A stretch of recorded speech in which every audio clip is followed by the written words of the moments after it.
Sunday night cocktail night. I love it.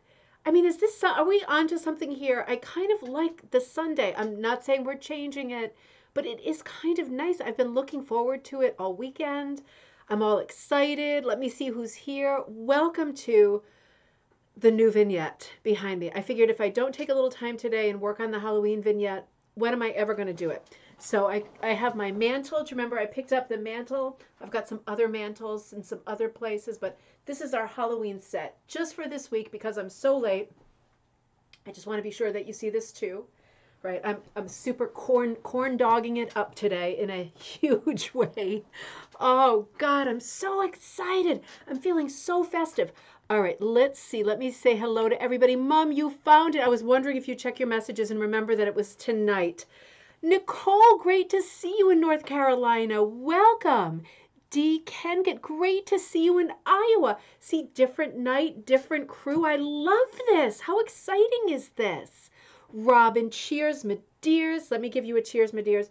You know what I found? Now, whatever you're having, whatever time zone you're in, is great, is perfect. But I am having a drink tonight, I have to admit. And this was a good find. This is called Chocolate Truffle Stout. It's not a pumpkin one this time, but I'll tell you why this is so special. For me, it's got to be stout. If it's going to be a beer, it's got to be stout. Chocolate Truffle Stout, and the brand is Hooker, right?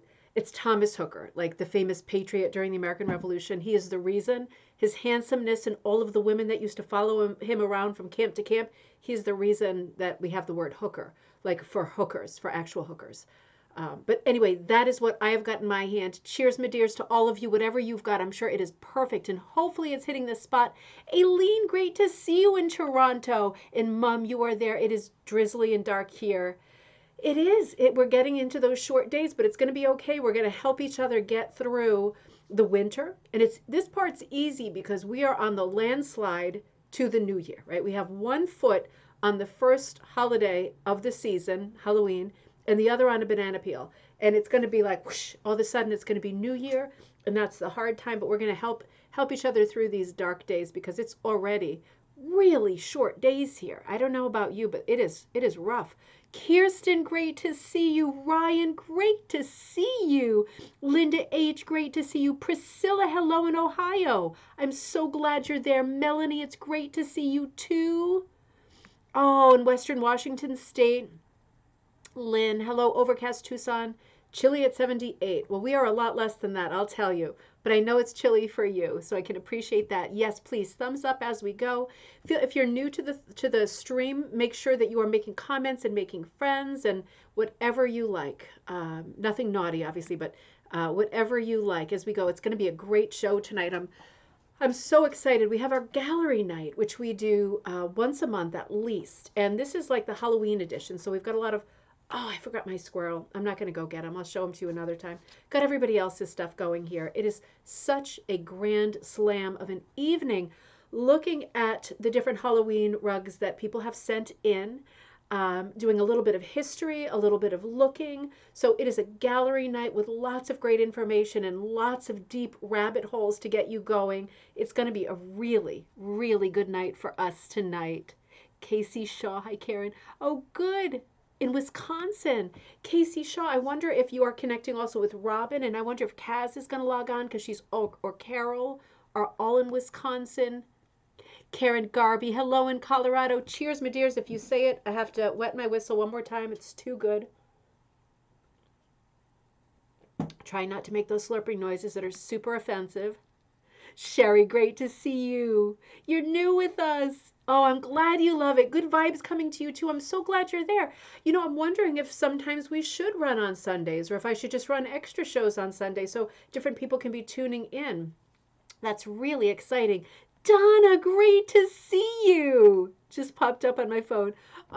You pop up in my head a lot. We have got to get it together. M. Van Stewart, hi. Martha in California, great to see you. Welcome.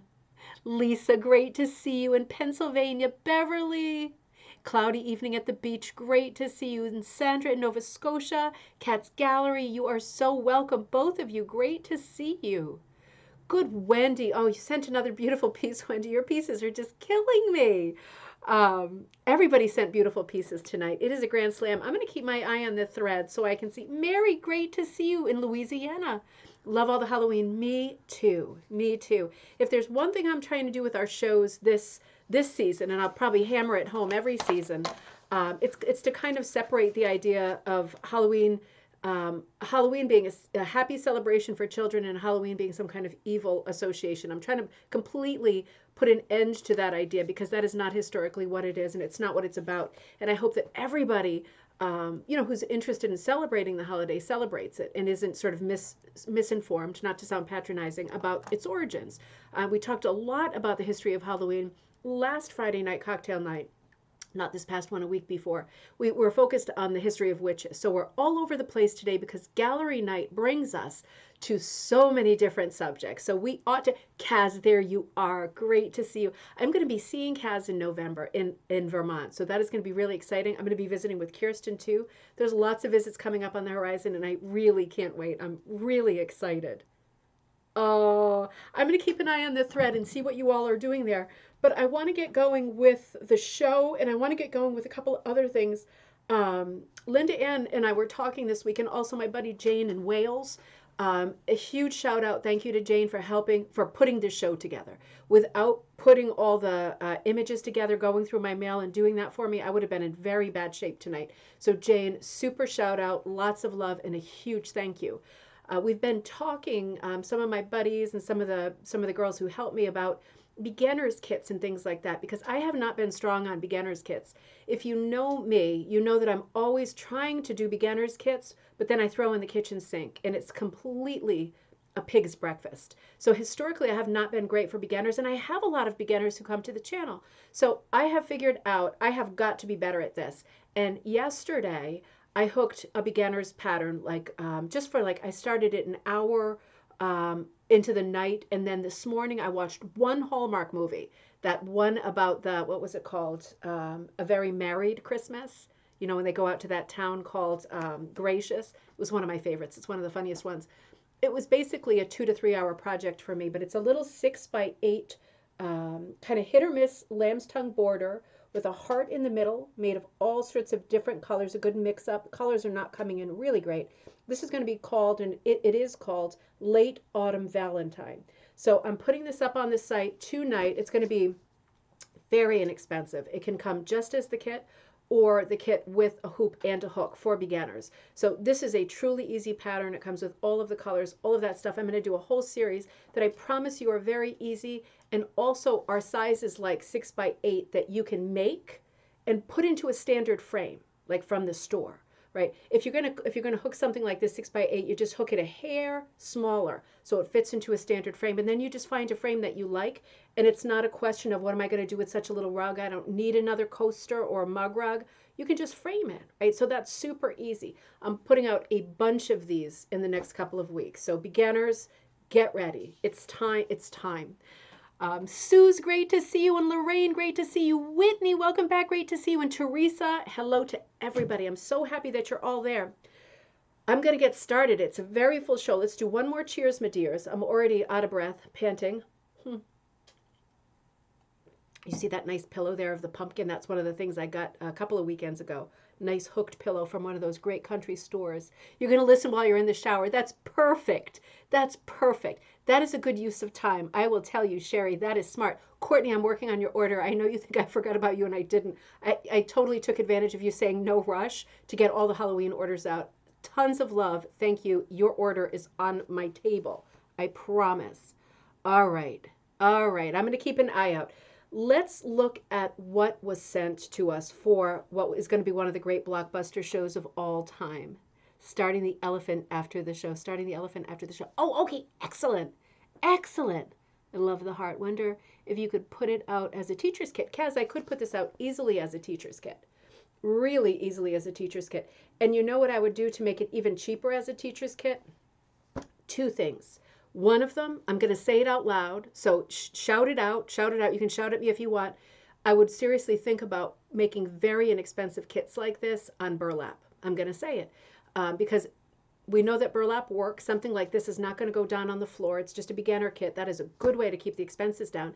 And also I have been ordering crochet hooks like crazy to try to figure out which crochet hooks could work for us, because removing the cost of that official rug hook from a beginner's kit, that's a big expense, right? That's a big part of the dollar number that you get for putting together a teacher's kit. I'm fooling with a whole bunch of components for getting a basic kit for people to teach as low as possible, like absolutely as low as possible without making a loss. So absolutely, Kaz, this one can definitely go there. I'm just fiddling a couple of the elements of it so that we can get teachers kits out there, get people teaching, and I will start running like monthly or every 6 weeks, just free classes where we talk about teaching and what to say and what you need, and offering lots of stuff wholesale for teachers to get out there to your local historical society, to your local library, to your local senior center, and get people going with basic kits so that we can demystify this craft and get it back on the map as one of the great textile arts, which it always has been. Melanie Smith says, speaking of frames, I found 4 frames hanging outside the framing room. They were measured wrong for projects, and they were only $8 each. Beautiful custom frames. So in other words, you were in a frame shop, Melanie, and they had some frames that were like duds, almost like paint that's mixed wrong, and you were able to get them for a less expensive price. That would be very good information because, of course, we can always put our pieces into frames.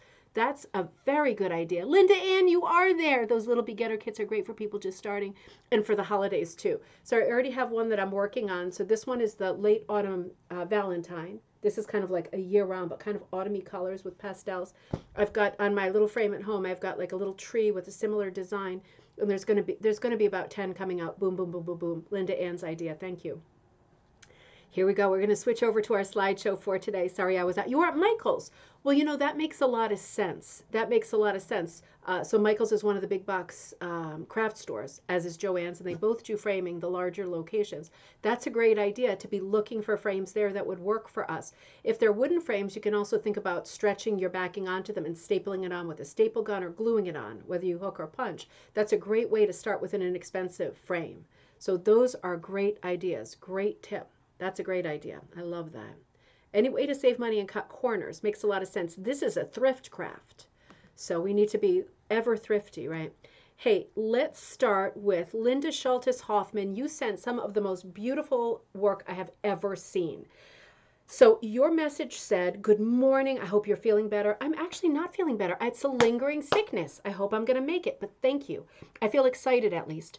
You say, I'm just sending you some of my Halloween mats I've been making. Please don't feel like you have to show them. Oh, come on. Come on. You know I love them and I'm going to show them.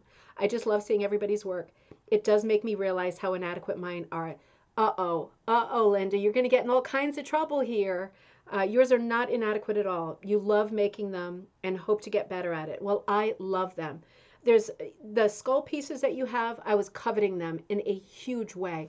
This is a beautiful composition. I love how it has this feel of the Day of the Dead, right? And we're going to talk about that in just a minute because a lot of people think that the Day of the Dead is some kind of evil, sort of devil-driven holiday. It's really not. I want to talk about that in just a minute. Vicki, great to see you. My mom said Michael's has great sales, often 2 for the price of 1. Watch those sales. That's true. And of course, Michael's and Joann's, they both drive you crazy with the stupid coupon system, right? You could lose your mind trying to figure out how to get the best price, but they often do coupons on frames. So that's something to think about too. That's a good thought, Mom. Linda, I love this piece, and the mask one is so much fun. It's so much fun. It is a bit of a mask and a bit of a skull. It's 2 together on this one. This is, and the flower on the head reminds me of the Day of the Dead. What I really love about this piece, I love the smiling faces. I love that they are not in the traditional colors. I love the crazy quilt breakdown in the background. So sometimes we talk maybe too much about doing hit or miss patterns or how to handle a background. Why not just slice it up like a crazy quilt and drop in bits of patterns, right? Pull up Victorian crazy quilts and look at all of the different kinds of patterns, motifs. You often get good luck symbols like spider webs that are very good for this time of year. Lynn says, living in Tucson, Day of the Dead celebrations are amazing. The parades are to die for. Oh man, I didn't know that. That sounds amazing. So this is one of Linda's 3 images that she sent that have for me a great Day of the Dead feel. This is the second one, and it looks to me like Linda was doing Quilly stuff with this. You know, with the eyes and the centers of some of the flowers. This also has a looser, more rounded, kind of crazy, still crazy quilt feel in the background, but it's very loose and abstract. Great placement of color, great fun. It feels it feels wild and free and loose. I love the positioning of the flowers, right? It's dragging our eye around the colors in a very exciting way. Quilly is when you put together strips, right? You roll them together like little tiny strips. You roll them together like a little cinnamon bun, and then a little flat disc, right? Little cinnamon bun. And then you just put your needle through and tie knots on both edges so it doesn't unravel. Then you've got a little round with however many colors you put in. Sometimes people put in 2 colors for a quilly, so it's like an alternating spiral, like a lollipop. Sometimes people put 5 colors in. You just want to be careful about the way your little ends resolve around the edges. But if you've got this kind of a composition and you are tucking them in, right, you can do a quilly, sew it right to whatever backing you've got, and then hook right around it. And it will hide those little tails and those little resolved edges, right, that have to be on the outside. And the centers of the flowers, great use of quillies. There's one more like this. I know, these are I love the teeth too. I love the playfulness. These are some happy looking skulls. This is another one I love. So Linda, I covet your skull series. I really do. If you are ever selling any of these, I would like to buy them because I would like to have at least one of these in my collection for my big blowout Halloween stuff, which is like, you know, my favorite holiday to decorate for.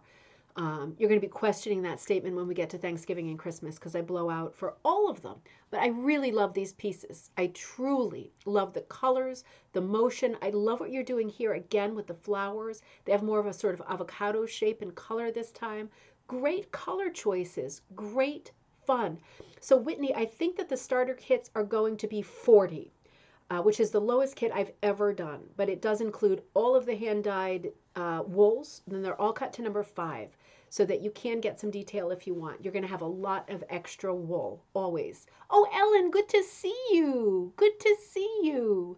I missed some buddies coming on.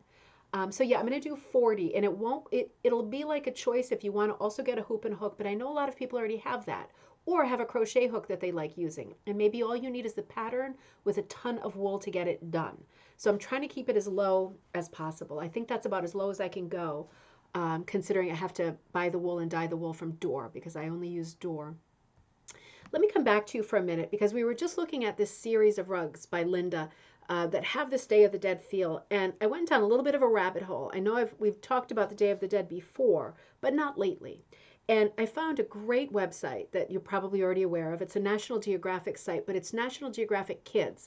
And I love how they put all of the information you need into a kind of a crucible, and they boil it right down to be what you need to know. So I peeled this from the National Geographic Kids website, and it said, the holiday, which is celebrated mostly in Mexico on November 1st and 2nd. So that's the reason it comes up a lot during our Halloween celebration. It's the following day. Halloween is the eve of what is the Day of the Dead in South America. And it is like a family reunion, except dead ancestors are the guests of honor. Day of the Dead is a joyful time that helps people remember the deceased and celebrate their memory. Day of the Dead combines the ancient Aztec custom of celebrating ancestors with All Souls Day, a holiday that Spanish invaders brought to Mexico in the early 1500s. First, people set up a candlelit altar in their homes so spirit could find their way back to their relatives. The altar also offers some of the favorite foods of the deceased, just in case they get hungry. Items that were important to ancestors when they were alive, such as a favorite book or a musical instrument, are placed on the altar as well. There's nothing sinister about the Day of the Dead, is there? This is a beautiful way to celebrate. Let me show you some examples of altars that people make, things I found on the internet that I just thought were like heartbreakingly beautiful. Let me come up here for just a minute. So, it's some of the celebrations in the street, right? People are honoring the dead, face painting, honoring the idea of the skeleton, the idea of death embracing it, right? So this is the kind of costume that you expect to see on this day. This is a very special day. Here's an example of an altar that people would make. So, we in our house, I'm not sure that my kids still believe in Santa, but we still put out cookies, right, in case he gets hungry. They're putting out, looks like famous favorite booze of the deceased, photos of deceased family members. Some people are putting out foods, musical instruments, like it said. I mean, this is just, there's absolutely nothing devilish about this. This is a beautiful opportunity to celebrate people who have passed away, who you have not forgotten. So favorite foods made, everything out there. I think this is just a gorgeous, gorgeous holiday. I would love to figure out how to bring this into our family too, for all of the people who we loved who are gone now. I just think these altars are absolutely, I was going to say to die for. I'm trying to think of a better expression. I can't get there right now. It is a little on the late side.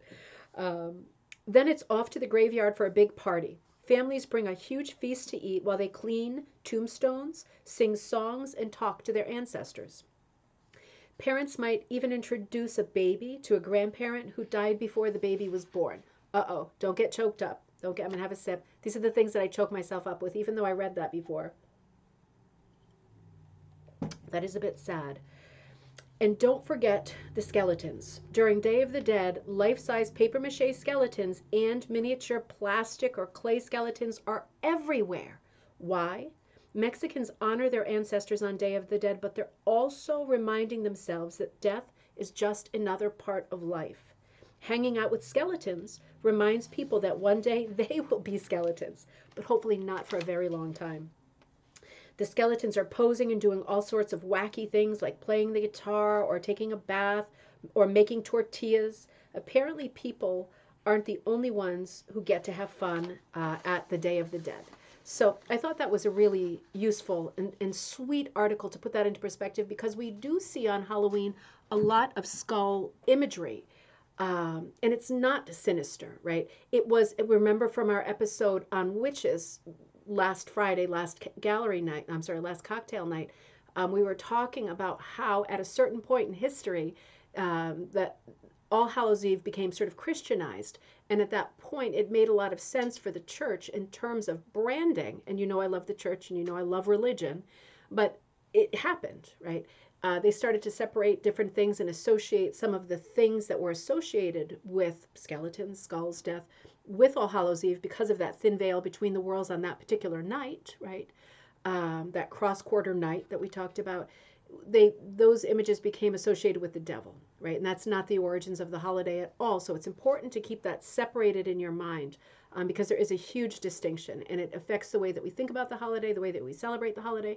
And terribly and weirdly, another sort of thing in the historical timeline that brought Halloween to its knees was in the 1990s. There was a real sort of Protestant attack on Halloween. And unfortunately, as things go at that time, if you think about that period, right, I'm sure you remember that. I remember that. That was a great time for sort of horror movies. And there was a huge crossover at that time between Halloween. That was right around the time that Halloween got really gross, right? Like gross costumes, gross imagery, over the top scary. Not so much for kids and celebrating anymore, not funny and prank driven, but really gross. I remember that distinctly. And I still have not resolved in my head why that change happened. We crossed over from Halloween celebration that was very distinct, that we had been kind of performing as a ritual since the 1950s, to latching onto these horror movies and everything that was scary. And everything that was scary got lumped into Halloween. And that was the same time there was this kind of revival in squashing Halloween and taking it away as a holiday. Holidays are always under attack. All of our holidays are under attack. Don't think that they're not. There's constant conversation when we come to Christmas. We'll certainly be talking about the history side of Christmas and how, as a commercial day, people are always saying it's not like it used to be. It's not this, it's not that. That's not true. Christmas was never more commercial than during the post-war era. But we'll come to that at Christmas. Stephanie, good to see you. You really like this series. I really like that series too.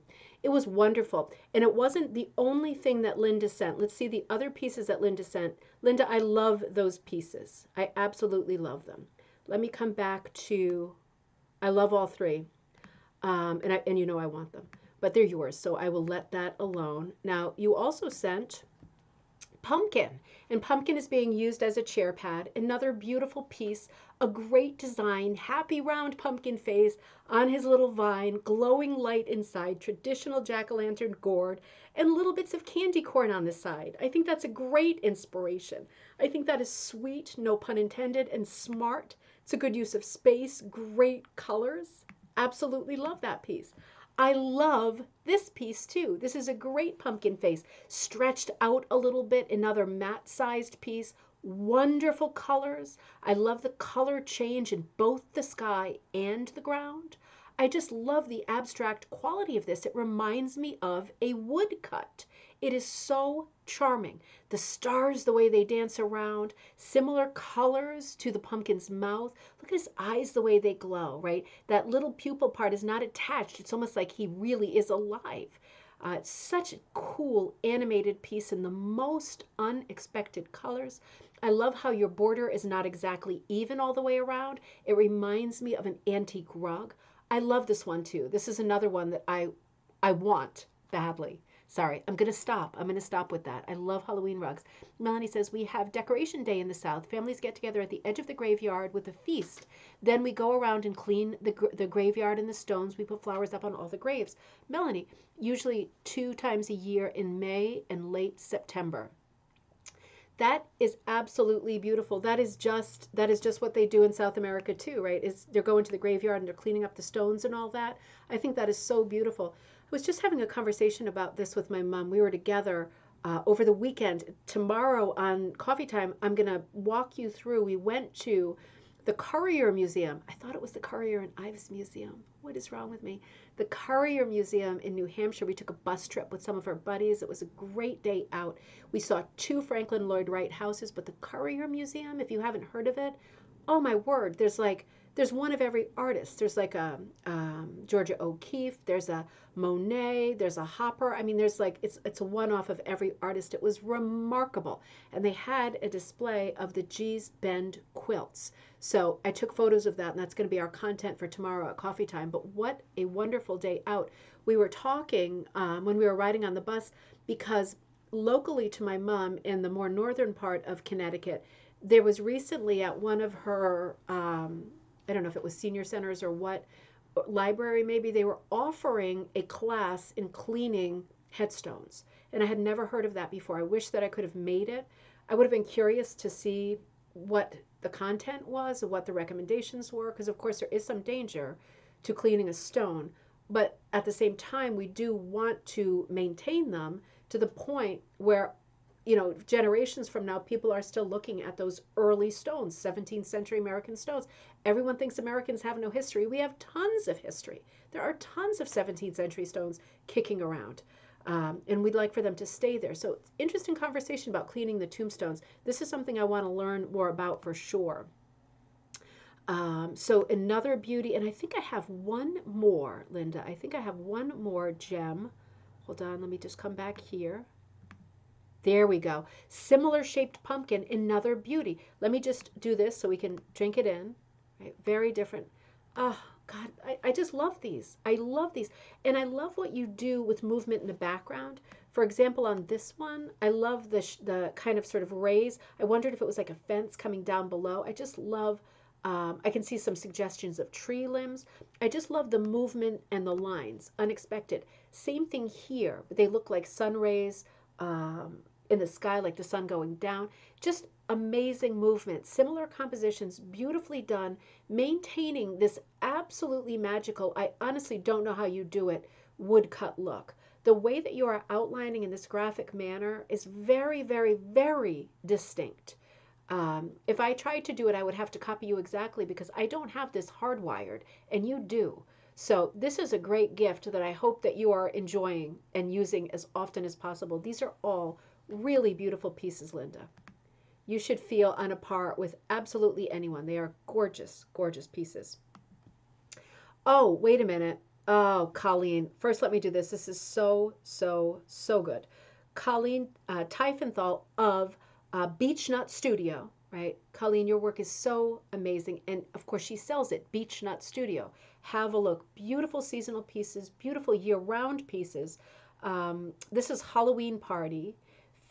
Finished a pillowcase in nature's palette from a photo of fall leaves on a rock in the woods near you. So this is from a photograph that you took from the woods near you. You put these beautiful, beautiful sort of still life of different colors and kinds of leaves, and you hooked it so beautifully. This is absolutely beautiful. Nature's palette.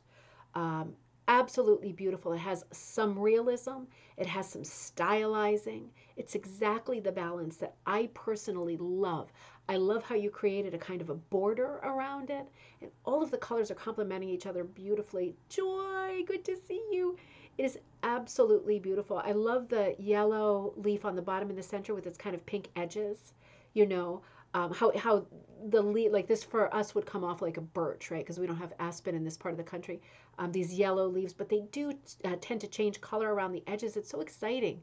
It's so exciting to pick up each one because, like snowflakes, there are no two alike, and they are all special and unique. And God, are they pretty? God, are they pretty? This is so beautiful, Colleen. So beautiful. And this is Colleen's other piece for tonight, a true Halloween piece in a beautiful vignette with a little pumpkin sitting there.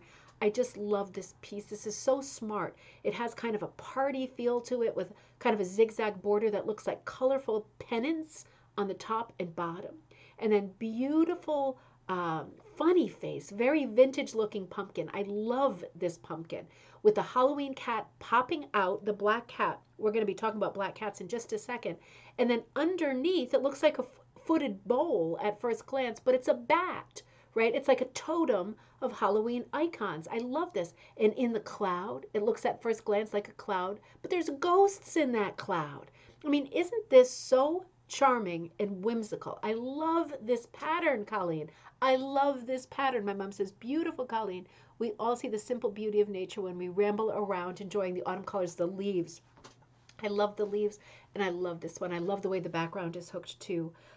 Absolutely beautiful. I love the pumpkin, and I love the cat. And that brings me to I want to show you. Tonight is full of rabbit's holes, right? Let me take a little sip. I want to show you. Speaking of pumpkins, right? We talked a little bit about pumpkins on the last gallery night. Oh, this Hooker Stout is good. Um, this weekend, one of the things that I did with the kids on Friday, I drove to Providence, which is like an hour and a half away, and we went to a Halloween flea market, which was absolutely amazing. It was a night market, lots of stalls, all of them had to do with Halloween. I got some of these characters. I got that witch right there, that witch's head right there, and I got, oh, that one right there. See the little red-headed witch riding the sheep? I got that little witch up in here. Oh, and this little one over here that's on the ground. Beautiful stuff there, so fun. And immediately after, we drove over to the zoo, and they were having their jack-o'-lantern spectacular at Roger Williams Zoo. Talk about like the most festive Halloween event I have ever been to in my life. And all I could think about is the way that we were talking a week before about the jack-o'-lantern, the symbolism of the jack-o'-lantern. Agenia, great to see you. Hey, you are always welcome. Beginning, middle, end. We want you anytime. I took some pictures of the jack-o'-lantern spectacular to share with you. I had so much fun. It was in the zoo, and the animals were all in their beds. It was thousands and thousands of lit pumpkins. These are all hand-carved pumpkins. It wasn't like they were in one place. It was like we walked for half a mile, and it was this the whole way. And the special theme of the night, some of them were huge. Those were all real pumpkins. Oh, this is me and my boy Ted. I'm not supposed to call him Teddy anymore. This is us having a little moment with a bunch of jack-o'-lanterns behind us. And if I show Teddy, I also have to show Joss. That's my daughter Jocelyn at the spectacular. And the theme this year was TV shows. So, I mean, this was so cool. I wish we all could have been there together.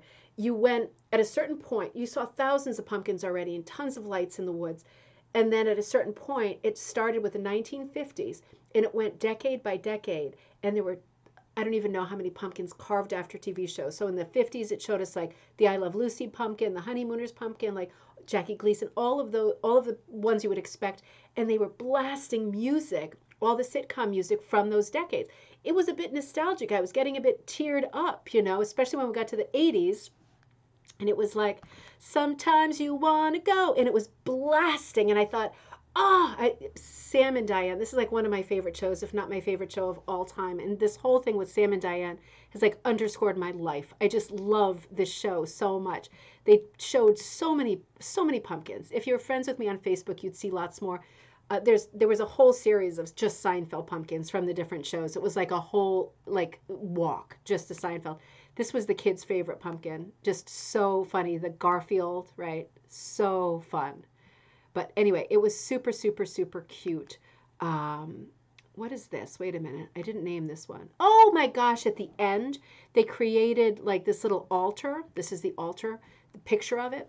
So, I mean, we had looked at thousands of carved pumpkins at this point.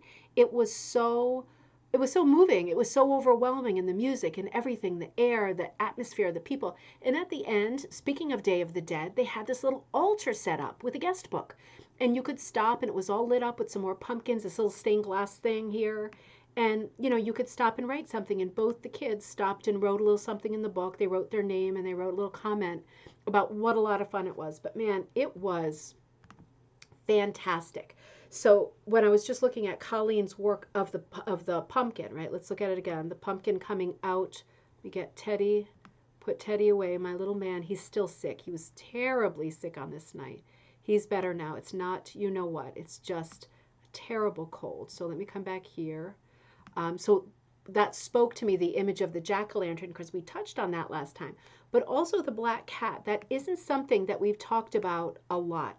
So I wanted to take a little detour to where the black cat comes from. Now here's a clue. So I did a little bit of research. Oh, it was a great place, Linda. It was so good. Roger Williams Zoo, so good. I'm going to go every year now. Black cat, this is another one of these things that it's one of the great symbols of Halloween, isn't it? And I'm going to be reading a little bit from this book tonight. This is called Spells. Well, it's not Spells. It's just called Halloween by Silver Ravenwolf. Spells, customs, recipes, history. It's a little bit of everything in here. Tons of recipes. She wrote a nice piece about the history of the black cat as a design motif, right? And there's a lot of back history, but the part that I liked is here, and I'm reading right from the book. She said, during the cat's 2,000-year incarnation in Egyptian history, the cat came to symbolize the goddess energy of the religion. So this is Bast, B-A-S-T, right? The Egyptian goddess. The earliest known portrait of Bast was found in a temple of the 5th dynasty about 3000 BC. When people wanted a fierce goddess to protect them, they called on Sekhmet, and when they wanted a gentler goddess or more of a personal assistant, they called upon Bast. The Egyptian trinity was known as Sekhmet, Bast, Ra. So those were their three primary gods, right? We're talking about Egyptians here. So, and again, we're not talking pagan, we're talking different time, different culture. So this is Bast, who is a black cat, right? I'm going to come down here because I have more photos to show you along these lines. The negative superstition tied to cats would have been, and this is in Egyptian sculpture. Like this sculpture dates from 606, between 664 and 630 BC. What you're looking at right now, the mother cat with the kittens, right? You've already, I'm sure, heard stories, remember from history, how the Egyptians adored cats, worshipped cats, believed that like the spirits of the dead could be contained in cats. They were like very, very special beings and very magical, respected to the point where there are stories that during war situations, people would throw cats onto the battlefield and nobody would continue fighting for fear of accidentally killing a cat and then really getting into trouble with the gods. The negative superstition tied to cats would have begun with the Romans when a foolish Roman soldier killed a cat and a mob broke into his house and removed him from this earthly plane. Several centuries later, the negative association with cats came from Inquisitor Nicholas Remy, who claimed that all cats were demons. In 1387, Lombard witches were said to worship the devil as a cat, and medieval Christians exposed cats, God forbid, but they did, to torture and fire along with witches. At certain festivals such as Midsummer, Easter, and Shrove Tuesday, it was customary, this is horrible, to burn cats in wicker cages in accordance with church beliefs. The cats, however, appear to have gotten their revenge, as the Black Death, which was a form of bubonic plague, killed over 27 million people during the Middle Ages. Had the church let people keep their cats, the fleas, which carry the disease, right, that is the bubonic plague, on the rats may not have brought Europe to its knees. So, in other words, if the cats were there, if the fleas were there, the bubonic plague would not and should not have spread the way that it did. So, in that regard, maybe it is like the last laugh of the cats having their revenge. As a superstition in America, people stopped believing superstitiously in black cats in the 1930s and 40s. And by the 1940s, the black cat had become a fun and familiar symbol of Halloween, linked to the holiday, linked to celebration. The furry friends became sort of the limelight of the Halloween parties with no difficulty at all, because the superstition, the knowledge of the superstition was already there. But the idea that the cat was a family pet and benign at this point, very, very ensconced, right? Maria says, I'm actually a witch and I'm literally brewing a cauldron and putting a lemon in the freezer right now. That is so festive. Oh, that sounds so atmospheric and so cool. Thank you for telling us. Contribute anything you want, because you have different and more knowledge than I've got. So we would love to hear anything that you have to say. I just love the evolution of the cat from being like this dreaded creature, from being a great hero to this dreaded creature to now being like, just a very benign symbol of Halloween. Funny how these things began, isn't it? But that picture of Colleen's really brought us to both of those places. Interesting opportunities. And that got me going on looking at historic images of black cats. So just so you know, and I want to thank you, everybody who was shopping with me this past week after the last gallery night show. I got a massive wave of business and I really, really appreciate it. A lot of the vintage postcards that I used in the last show sold as patterns, tons, and I really appreciate it. I added more postcards for tonight's episode in Ribbon Candy Hooking. The link is there as all of our holiday stuff in the description of this video. But I just wanted to look together at some of the images that we're seeing of early 20th century black cats. I did not put this one into the Ribbon Candy Hooking store, I think for obvious reasons.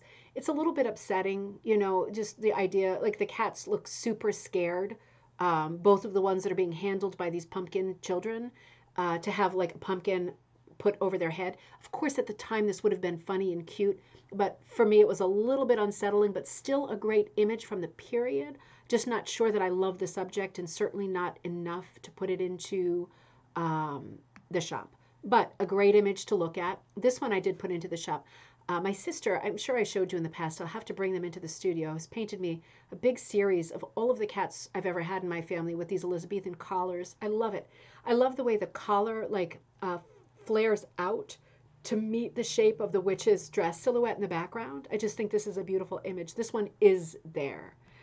I think it's just beautiful. This is another great cat image. Most of these I put into the shop. I love this because of the coach, right, with the cat riding it. Now, it's interesting to know that the idea when we see a pumpkin coach, you must think of Cinderella, the movie, right? You know that is the idea of the pumpkin coach is a Disney construction, because the original fairy tale did not feature a pumpkin coach, because the original Cinderella fairy tale was European and pumpkins are not native to Europe. They're native to America. So until they were exported, there were no pumpkins there. And the story predates that. So the Cinderella and her pumpkin coach is not part of the original Cinderella, but it's an image that we've gotten used to. And I thought really playful in this a joyous Halloween. Remember from our last gallery night that the idea of Halloween and Christmas really cross over in terms of language and symbols. For example, this one crosses over into Christmas. A Merry Christmas, many years and many joys may there be to you, kindly friends and merry hours, luck in all you do. Now, a couple things to point out here, right? We're not starting it on Christmas yet. I'm not Joanne's Fabric, that's for sure. We've got the superstitious cats around, and you can see at this point in the early 20th century, the idea of a cat as a superstition had already flip-flopped. Instead of being unlucky, seeing a black cat was lucky. So we've got some symbols of luck here. The horseshoe a collection of black cats. And I need to point out that during the Victorian period, right up until the 1940s, a swastika was a symbol of luck, right? That was hijacked during the 1940s. We're not going to say anything else on that subject so the video does not get tagged or something. But you know what I'm saying. This was not a symbol of anything but good luck until the 1940s. And then that changed drastically. I want to see what this comment is here. We still have, okay, so Karen says, we still have black cats that disappear around here every year. What is wrong with people? Honestly, what is wrong with people? I had one of these what is wrong with people moments right before the show. Let me just take a sip. I was working on a design to put up for Patreon either tonight or tomorrow morning. I want to give one more pattern for free to Patreon members as a thank you before the end of the month. And I was working on that pattern, and I looked up the words, don't do it, just don't do it, Halloween makeup. And I honestly, I had just eaten my pasta and I was getting ready for the show, and I almost threw up. I mean, it was so disgusting. This is what we were talking about earlier, how Halloween got so gross, right? Not spooky, not startling, not scary, gross. Which isn't something that I personally like, right? It can be for older kids, maybe that's exciting, but you know, for me with two little ones, 8 and 9, don't need it. Don't need to see stuff that gives me stomach cramps and makes me want to be sick. So just one of those like, what is wrong with people kind of things, you know, just way over the top. Casey Shaw, my Scottish family's Warhouse banner has a black cat that says "Fear the cat." The cat is facing forward in an aggressive staunch. Oh, interesting. Interesting. But the cat is a bit of a shapeshifter, isn't he? Because he has changed, black cat has changed image at least 3 times, right, in the fairly recent past. And maybe will be ever changing. And from what Karen is saying, Karen Garby, regionally too, there are still superstitions, and superstitions are regional, right? They absolutely are regional. But yeah, that's you know, that the whole mischief part of Halloween, it's like mischief is great. Meet me in St. Louis style, mischief is great. But when you get into like hurting people, obviously, then you're a criminal, right? You're not participating in mischief. You have crossed over into being a criminal, which is a different story completely. All right, let's see. We come back down here. I just thought this was an interesting image. Hold on, let me see where I left off. Oh gosh. All right. Right here. Robyn, you are on. This is one of your great masterpieces. I love this piece. So Robyn LaForest did this one. She is on right now. You completed this rug recently. You need to get it hung before Halloween is over. I can identify with that feeling. This is a Spruce Ridge Studios design. So beautiful. This is like, it looks like a nice old vintage ad, doesn't it? This is what I love about Halloween. No grossness, just beautiful graphic, great sort of smoky, atmospheric, cloudy shape in the background, great purple night, blackbird. This is how you solve the problem of the blackbird, right? Blackbird against the black night. You put this like smoky atmospheric cloud in a purple sky instead of a black sky. And you know, the bottom of this pattern reminds me of Tim Burton, The Nightmare Before Christmas, right? Those large curling kinds of fronds on the bottom really reminds me of the shapes in Nightmare Before Christmas. It is a beautiful, beautiful piece. I love the stars. I love the outline under Halloween. I love the colors. Robyn, your hooking of the text is amazing. Let us know if you have a special trick that you did that with, or if you just killed it first time out of the gate. Like, did you hook it as a placeholder, pull it out and rehook it, or did you just do it and it worked? I love the font. I love the colors. Doesn't it make such a difference in the word Halloween? It almost glows because it's a color changing orange. Really, my mom says, yowza, it is a great one. It's beautiful the way it's executed. Becky, good to see you. The purples are perfect. There's so much going on in the crow's body, but it works because it's all the same color. There's lots of little stripies and lots of little curls, but they really echo the movement of the sky behind and the curling quality of the text. Really, really beautiful. The curling stalk on the pumpkin. I mean, it's just a beautiful piece. So well done, Robyn. Absolutely beautiful. You're going to get a lot of good feedback on that. And this piece, which I use as the thumbnail because it's a ribbon candy hooking piece, this one's called Mr. Jack. I think that it's on the Ribbon Candy Hooking website. I might have put the link into the video. But this is a beautiful piece that you did with some wool and also some of the silk ties. You did that silk tie dyeing thing, right? And then you used the patterning from the silk ties to hook Mr. Jack. I love this piece. I mean, I don't want to toot my own horn, but I love this piece. I think it's real simple, funny, a bit eerie, comical, not over the top, just the spirit of Halloween. You did some stuff that I would have never even thought about, like the breakdown of colors with those primary colors. So cool. Would never have thought of that. Love the way it looks. I love the pale cast to his pumpkin head. Really cool. I love the white centers and the white rings on the eye. I'm always tempted to put in a pupil and make eyes realistic. This is way better. This is so much cooler. And the empty lamb's tongues, like ghostly lamb's tongues around the border, really mimic the shape of the mouth and the hollow eyes. Really cool. I love the color changing hat band that brings in the corner lamb's tongues. I love the patterning on the body. And I really love the two color, very comic bow tie. These are all such cool things. I love the way you hooked the nose. I love how it's not a perfect triangle. You hook so much more loosely, and you hook better than I do. I just love the way your lines break down. I love the fluid nature of your hooking. I love your colors. You just start from like blank, and you choose such unexpected things. It's really, really cool. Really cool. And you were working on some other projects, Robyn. This is the squirrel that I put out, the Tis Autumn free pattern that came out. It's both on Ribbon Candy Hooking and in our Facebook group, which is Rug Hooking and Punch Needle Club. That's the and & sign. And this is the free pattern of the squirrel, but Robyn has turned it into a masterpiece of a runner with the squirrel at both ends and this beautiful stained glass looking harlequin design in the center. I love the way that you're using as your sort of outline color this kind of coppery brown, like unexpected.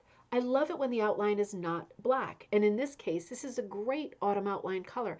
You did a beautiful, nice primitive border on the sides. So this is one view of squirrel. This is squirrel on the other side that you're about to work, right? So this is what he looks like. And you added tons of acorns.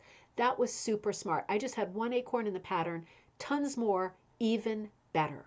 I just love the breakdown of this. I love this. And this is the whole thing as she's working on it. It's really smart. You extended the border from the pattern. That's what that is with the little berries. That's the border pattern. You extend, oh, you're smart. Now I'm getting it. Now I'm getting it. And then you did the harlequin in the center. This is, Robyn, this is crazy. This is so good. It's crazy. And I can see what you're doing. Sometimes people ask, do I need to zigzag my edges so they don't unravel or use an overlock machine? You really don't need a machine if you are not in the habit of using an overlock serger or a sewing machine. You just tape the edges like Robyn does here. This works just as good. As long as they don't come unraveled, it doesn't matter how you did it. Just don't let them come unraveled, right? Your piece gets smaller quick. Absolutely so beautiful.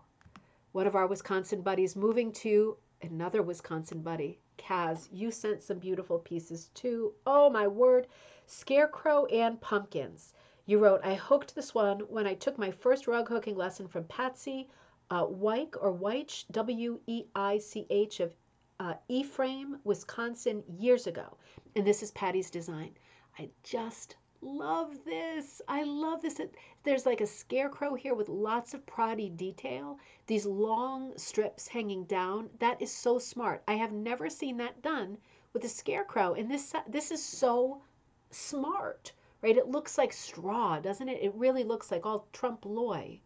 My mom says, wow, love how you morphed a simple design of a squirrel, placing it at both ends with gorgeous, colorful harlequin center. I agree. That was over the top. Cass says, I love how you do higgledy-piggledy in the diamonds. Oh, wait a minute, Cass, I'm going to come right back here. Let me see higgledy-piggledy. Oh, yeah. Yep. Oh, and so many of them are patterned, right? It really glows. I love the color palette. Robyn, this is not your usual color palette. You're usually way more into like the blues.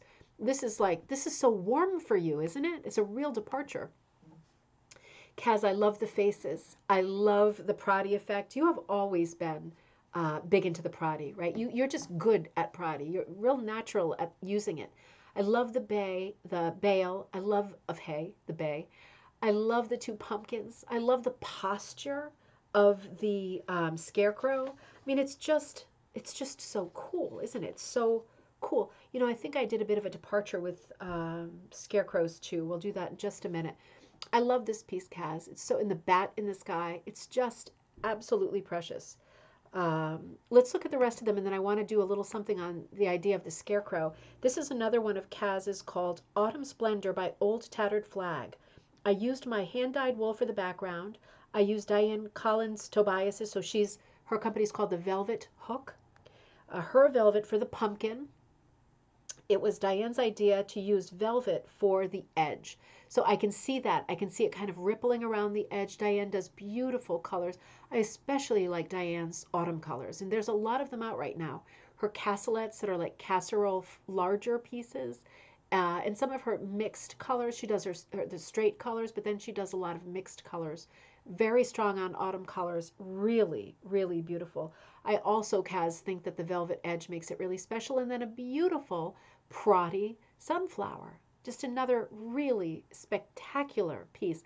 Another piece that really glows. Kaz, what you're doing in the background here is just gorgeous. Just gorgeous. Oh, Mom, the Scarecrow reminded you of Ted's first Halloween costume. Absolutely. I'm going to have to find a picture of that to share with you on his first birthday, his first Halloween when we were living in the Netherlands. I made him into a scarecrow because he couldn't say anything about that. It was a cute, I used my costume degree to do it. It was a beautiful costume with real hay coming out of his pockets. And, you know, it was really, and he had a hat, so the hay was away from his face. We didn't really celebrate Halloween. We celebrated St. Martin. St. Martin's the Dutch kind of Halloween. But yeah, it does look, Kaz's Scarecrow looked a lot like Ted on that first crazy Halloween. Really striking colors, Suze, right? Really striking. And one more from Kaz. Oh, this is the Pilgrim Hat Proddy. So this is one that I put out last year. That year is a good help, right? 2021. This one's been selling like crazy lately too, because we're coming up to Halloween again. I'm sorry, Thanksgiving. Both. So this is like an upturned, this is a design that I did for ribbon candy hooking. This is an upturned kind of pilgrim hat. And this kit comes with lots. Stephanie, if you're on, you probably got yours already from last week. It comes with lots of Proddy leaves that I cut here on my cutter, right? It's a 6 cutter of the leaves, all different shapes of leaves that go around this bouquet of flowers coming out of the pilgrim hat. So more of a Puritan hat than pilgrim hat.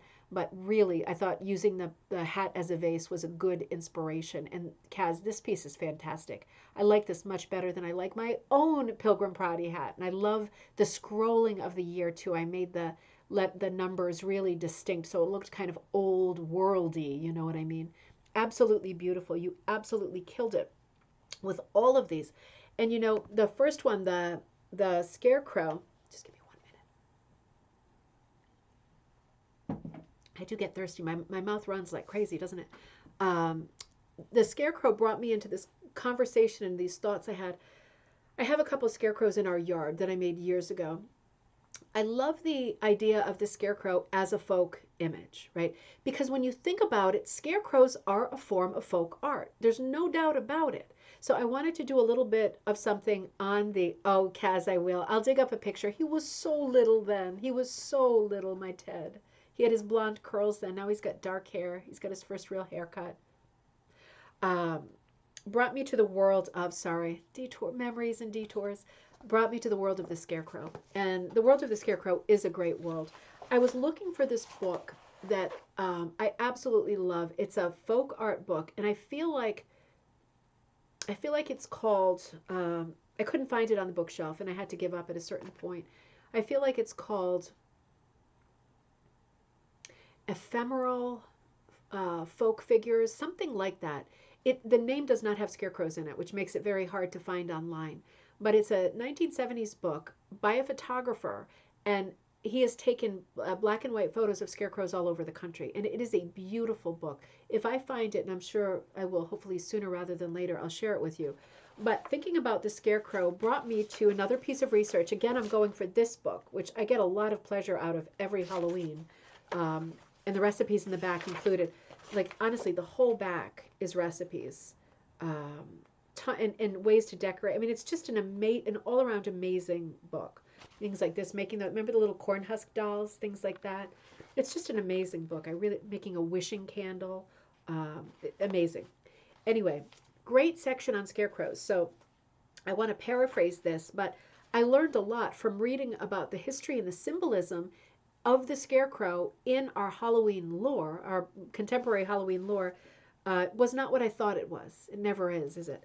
And it goes like this: as any farmer, and you'll learn that. Okay, wait a minute. Ask any farmer, and you'll learn that scarecrows don't really scare birds. And I did not know that. Did you know that? Is that is that true?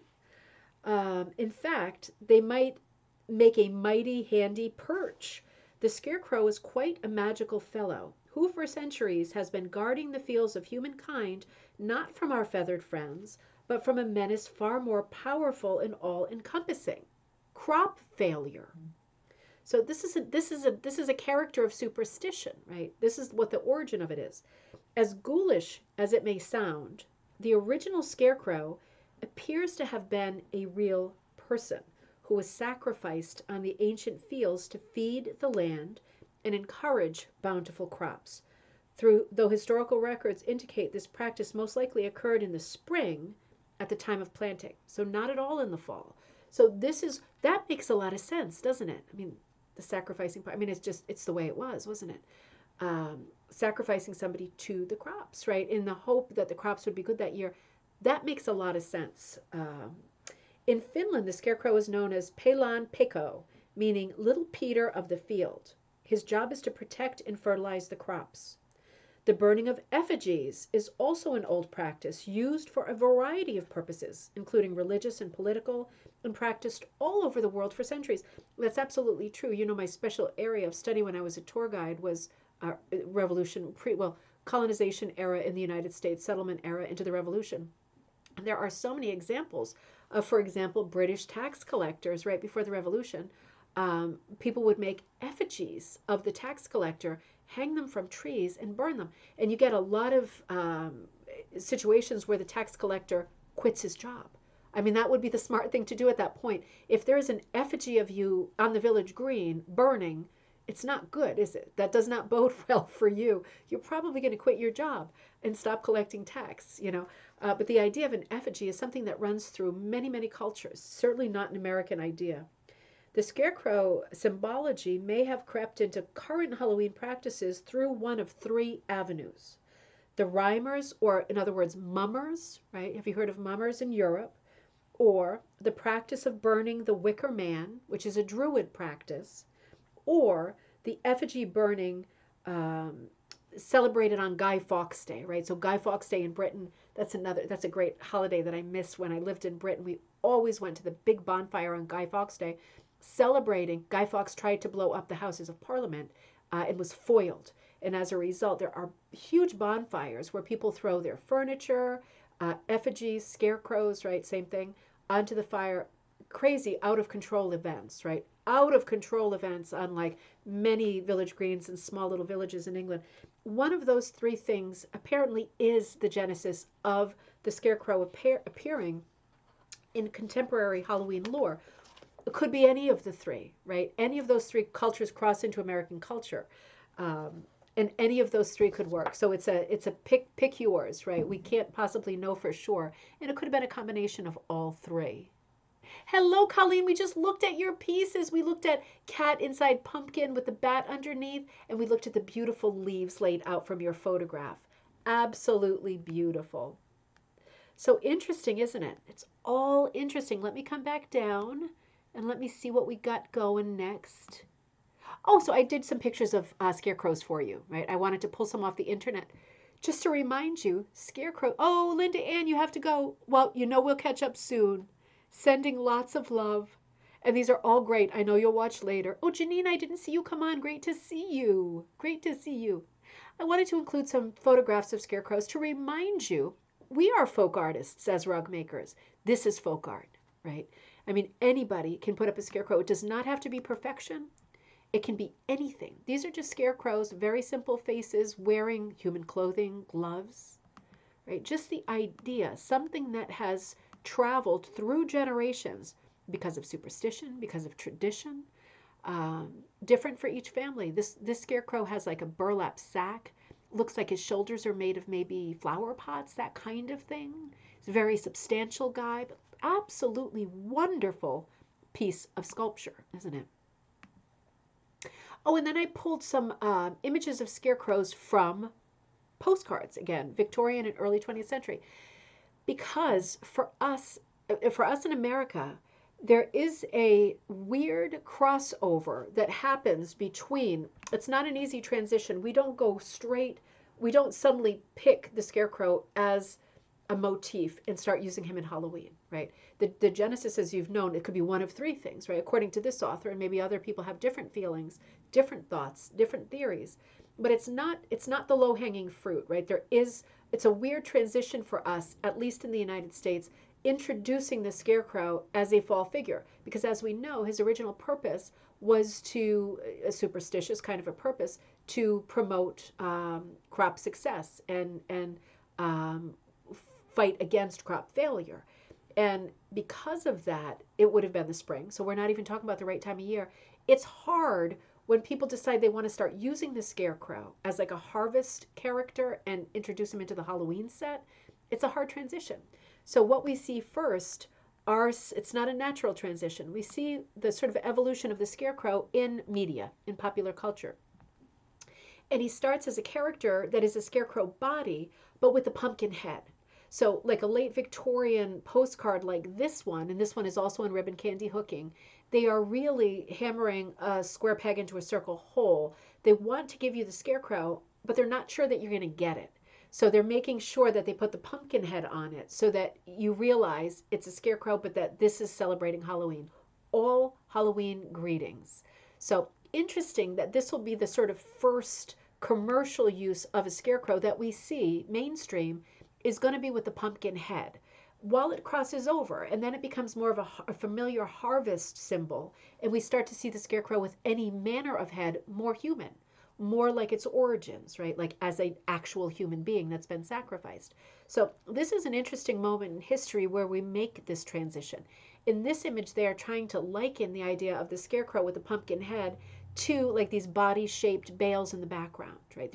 It's a good design feature, but they're also trying to liken it, I think. So man made of straw or hay in the background makes a lot of sense, right? They're trying to, I think, straddle that line between being weird and scary and being appealing. Kaz, I put one. Oh, Kaz, one more from you. Your pumpkin.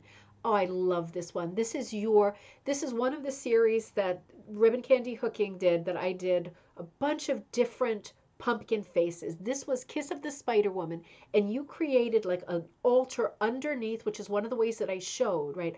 On a spindle with an altar underneath, just like the Mexican Day of the Dead celebration, where you put flowers and things on an altar. This design can serve as a three-dimensional facet to a miniature altar, just like Kaz has done here, which comes out looking so nice. The spider right over the bridge of the nose. And I will tell Kaz, this is just beautiful. I love the colors that you did. I love the way it came out, and the vignette you created is just precious.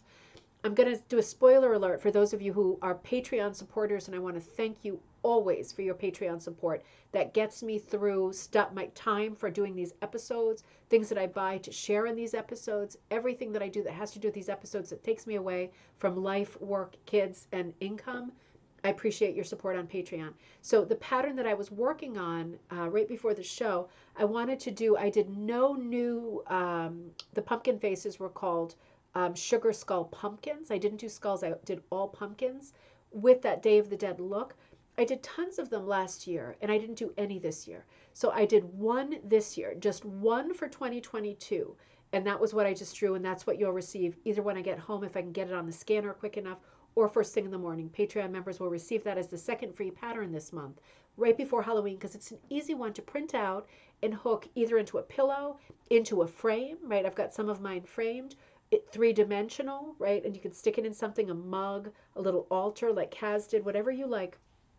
And the one that I just drew is called Katrina Van Tassel, because remember the Van Tassels, that was the family name in Washington Irving's Legend of Sleepy Hollow. always loved the name Van Tassels. So this character has quite a few tassels on the pumpkin face. So Patreon members, be looking for Katrina Van Tassel. That is the only pumpkin skull of 2022. It's been a busy year. Kaz, this is such a great piece. Another hit right out of the park. Now, Wendy, I know that you are bringing us like a whole new world. I think I said that last time, and it's true. Um, this is cut up bags, right? So plastic bags. So Wendy said, "Hi Deana, here's my new fall leaf hooked with plastic bags. I can't get plastic out of my system quite yet." Wendy, nor should you. Nor should you try, really. Started a new mat of yellow sassafras leaves because I have a bunch of so Dollar General is like one of the dollar stores, right? Yellow bags. So you had tons of yellow, and that's the background color. If I get it further along, I'll send it to you. And here it is. Wendy, oh, I'm so, I'm so crazy about your plastic bag work. And tell me the joke, Wendy, if you're still on, about the heirloom. Remember, it had the word heirloom in it. We saw a couple of Wendy's other plastic bag. These are hooked. These are hooked. It looks like into linen. Um, if you're going to do this, you need to be collecting plastic bags. Some of them you can buy on Amazon, but also fun to go from store to store and find your plastic bags. The yellow bag in the background from Dollar General, if you're familiar with Dollar General, it's a yellow bag with black font. So you see how in the background where the yellow is, there's a lot of like shadows of black. Well, that's where the font would be, right? That's where the words Dollar General or thank you or whatever they have on their bag, that's where the font is. So it creates that shadow of black, which makes this super crazy, atmospheric, really, really traditional, historic, hooked look. It looks like a salvage piece, like you salvaged your materials from somewhere. You did. You cut up plastic bags. I assume you're cutting them up with scissors. This is just, I know, Suze, I can't believe this is made of plastic bags either. This is so cool, Becky says. Such awesome colors. Melanie also, everybody loves this piece. It's a crazy piece. So, as people who are more conscious, I think, these days about recycling, about repurposing, reusing, um, best recycle ever. Yeah, Colleen, her others too are just crazy. All of her plastic bag art is crazy. Um, I really want this piece. I want all of it. I want all of it. I want everybody's. Um, it's extraordinary. But doesn't it, for those of you, and we are all magpies, if you're attracted to this craft, you're a magpie too, right? Even if you're a quilter and you haven't started your hooking career yet, you're probably a magpie. It's a great excuse to kind of start collecting something, bags, right? And you feel so good when you are able to use them and repurpose them and do something with them that doesn't involve like a sea turtle getting throttled, doing something with it where they're contained and safe and hooked into this beautiful piece of heirloom art because it will last forever. The plastic, right? I mean, it's so cool. There's so many things about it. It gives you sort of permission, enables you to be shopping around at all these different stores just to investigate what the bag situation is. And isn't that a bit of a magpie thing to want to check out all these different stores and figure out what bags are? I mean, that is just fantastic. I love this. How wide do you cut your strips? Linda's asking. I'm not sure if Wendy is currently on. I'm not going to answer for her, but I will say that when I have hooked with plastic, I haven't done pieces that are all plastic yet. I would make them about an inch to an inch and a half, just because you know that they're going to fold up as you go. But I'd love it if Wendy logs on and answers, or maybe she'll answer later, because she is truly the expert. I have just fooled around with it. She is truly the expert. Casey Shaw, now I want to save my bags and send them to her. You should. I'm sure she'd appreciate it. I mean, it's such a fun thing to have this different color palette to work with, right? And again, we've said it before, this is not a new idea, hooking with plastic. In fact, the first book that I wrote, because I'm working on the second one now, I cover in it hooking with plastic. And people do, even on Etsy, sell a material called plarn. And it is a ball of cut up plastic bags rolled into a ball, right? And you can buy them. They're not expensive, but it's very time consuming to put the plastic together. So that might answer the question too. If Wendy doesn't answer for us, if you go on to Etsy and you look up plarn, P-L-A for plastic, R-N for yarn, and see if there are specs as to how it's cut. So if you're of a mind to buy it, it's there for sale. And if you're of a mind to make it, you get a good feel for what the standard is in terms of being successful for hooking with. I would not cut it less than an inch myself. But interesting. It's an interesting conversation. I use the example in the book of an artist in the 1970s cutting up Wonder Bread bags, which were super colorful. Remember the circles in blue and red and yellow? Hooking with those. So it's a great idea. Wendy, there you are. Plastic is an heirloom. Now, Wendy, everyone's saying, how wide are your strips that you're cutting to hook the plastic? I'm going to put that to you. I'm going to defer to your more experience and better knowledge without a doubt. So, I mean, this piece is just extraordinary. This is such an inspiration piece. And for me, plastic is an heirloom is hilarious. But also a quote from Dominica Queen. I remember that. I remember that from last time. This to me really captures the spirit of hooking, doesn't it? I mean, the fact that you can use pretty much any material that will go through your backing, make a loop, and stay in there is something that you can use. I just love this piece. I love what it represents. Donna says, "Have you seen the rag rugs made out of crochet?" Yep, absolutely. They're fantastic crocheted plastic bags. The bags are looped together, no cutting, and the rugs are machine washable. I have seen those. That's another thing I covered in that first book, and those are also on Etsy. The girl who does the most of them, I'm not going to remember her name off the top of my head, but I did a whole sidebar on her crocheted rugs made with plarn, made from plastic bags. Absolutely amazing. Now, Donna, you are the crochet rug master. When you are attaching, when you are creating plarn, if you know the answer to this, let us know. Are you doing bow tie um, joins to roll it together in a ball? Is that how you're joining it? I'm just wondering. If you want like mileage, if you want yardage of plarn, I'm just wondering what the join looks like. Um, Let me know if it's a bow tie or if it's something different. I'd be so curious to find out. So cool. But yeah, crochet working for crocheted rugs too. It's a no-brainer, right? It works great, and they're great for outside rugs using plastic, and they're great for next to the shower, bath mat stuff. Absolutely great. Some to be continued conversations out there. Now, Beverly, God, you always have such exquisite stuff. And I was going to put the witch in again, landing upside down. We had it in the last one. I should have put it in again just as a reminder. But this is another beauty that you sent. This is your latest Halloween piece. I'm just going to wet my whistle, have a gander. Give me 1 second.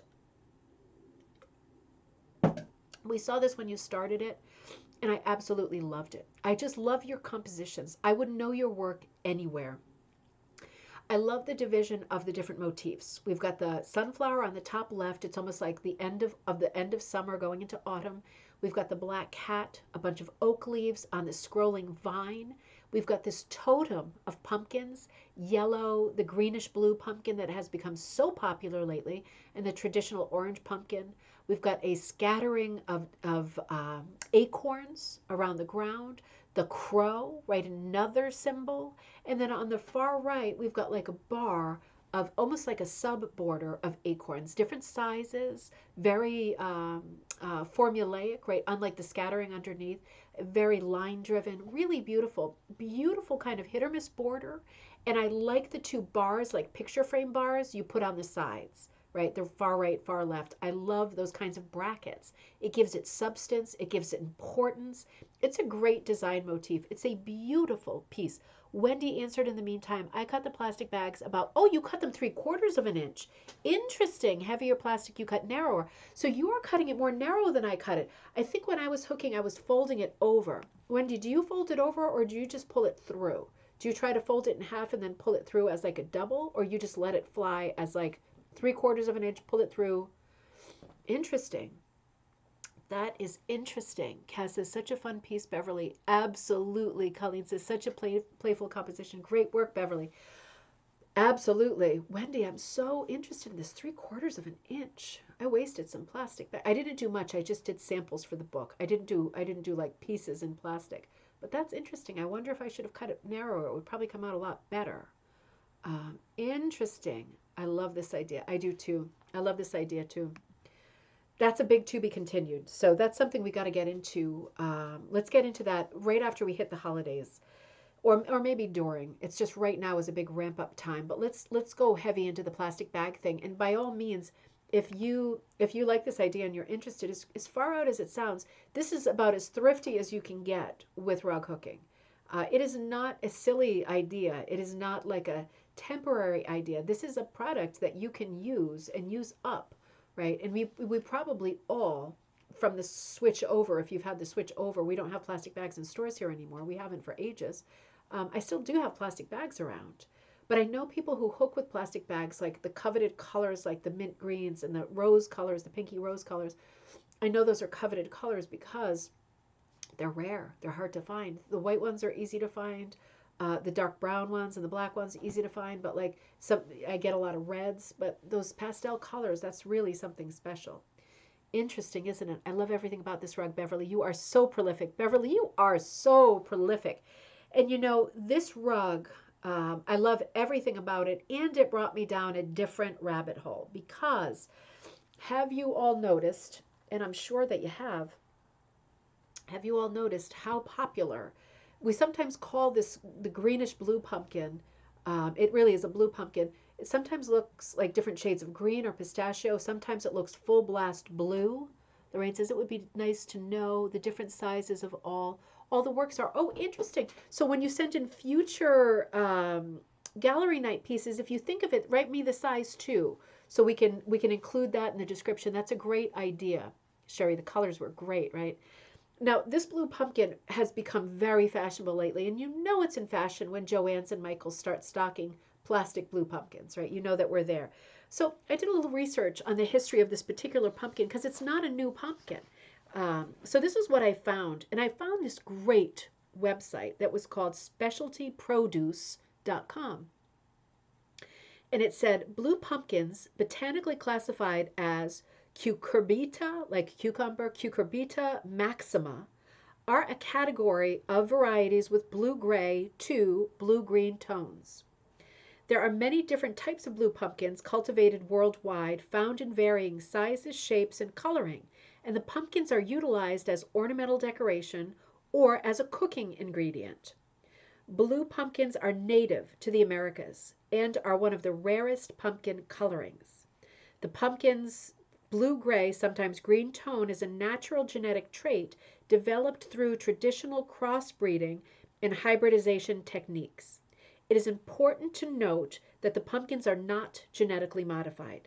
Blue pumpkins grow on long, sprawling vines, like the one in Beverly's picture, rug, extending over 9 meters in length. And the varieties are favored for their unusual rind coloring, contrasting with bright orange and pale orange flesh. So in other words, these pumpkins are more rare to find, more expensive to buy, and people like them because in terms of decorating, it's a great contrast. That blue-green to orange opposite on the color wheel, very attractive for decorating.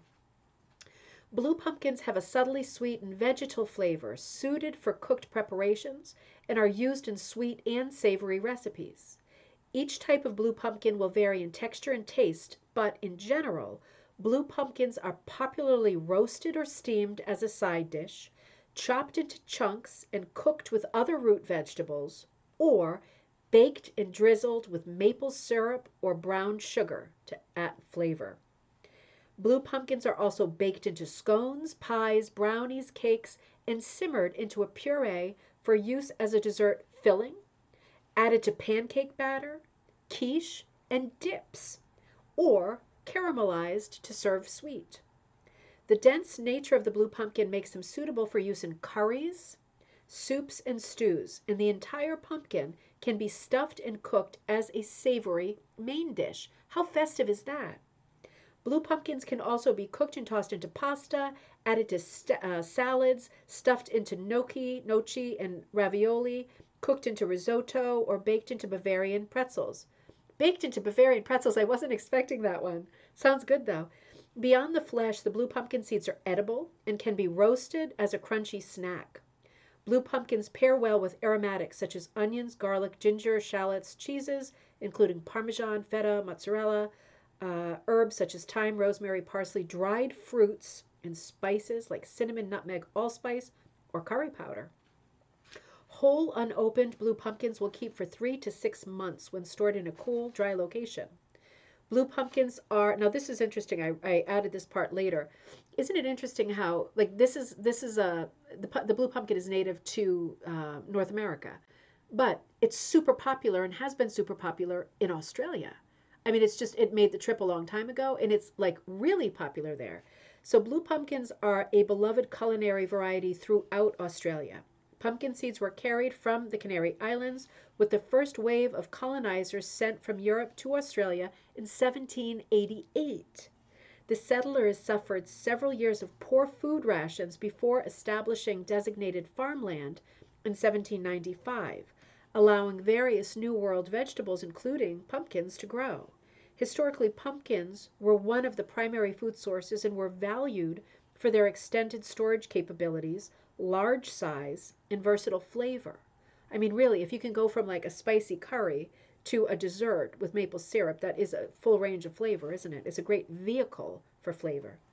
Pumpkins have remained a culinary staple throughout Australia and into the modern day. They are notably used in pumpkin soup, the blue pumpkin. Experts believe that the creamy dish has been made in Australia at least since the late 19th century.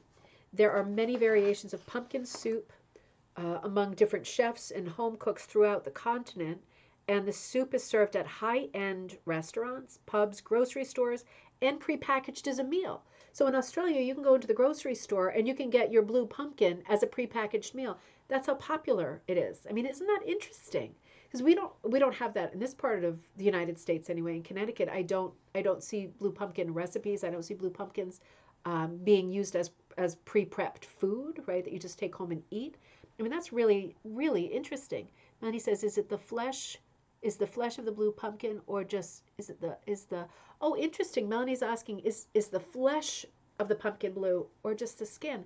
I don't know. In all of that, it didn't say. I wonder if anybody else knows the answer to that. I don't know. Interesting. And I missed. Okay, let's see.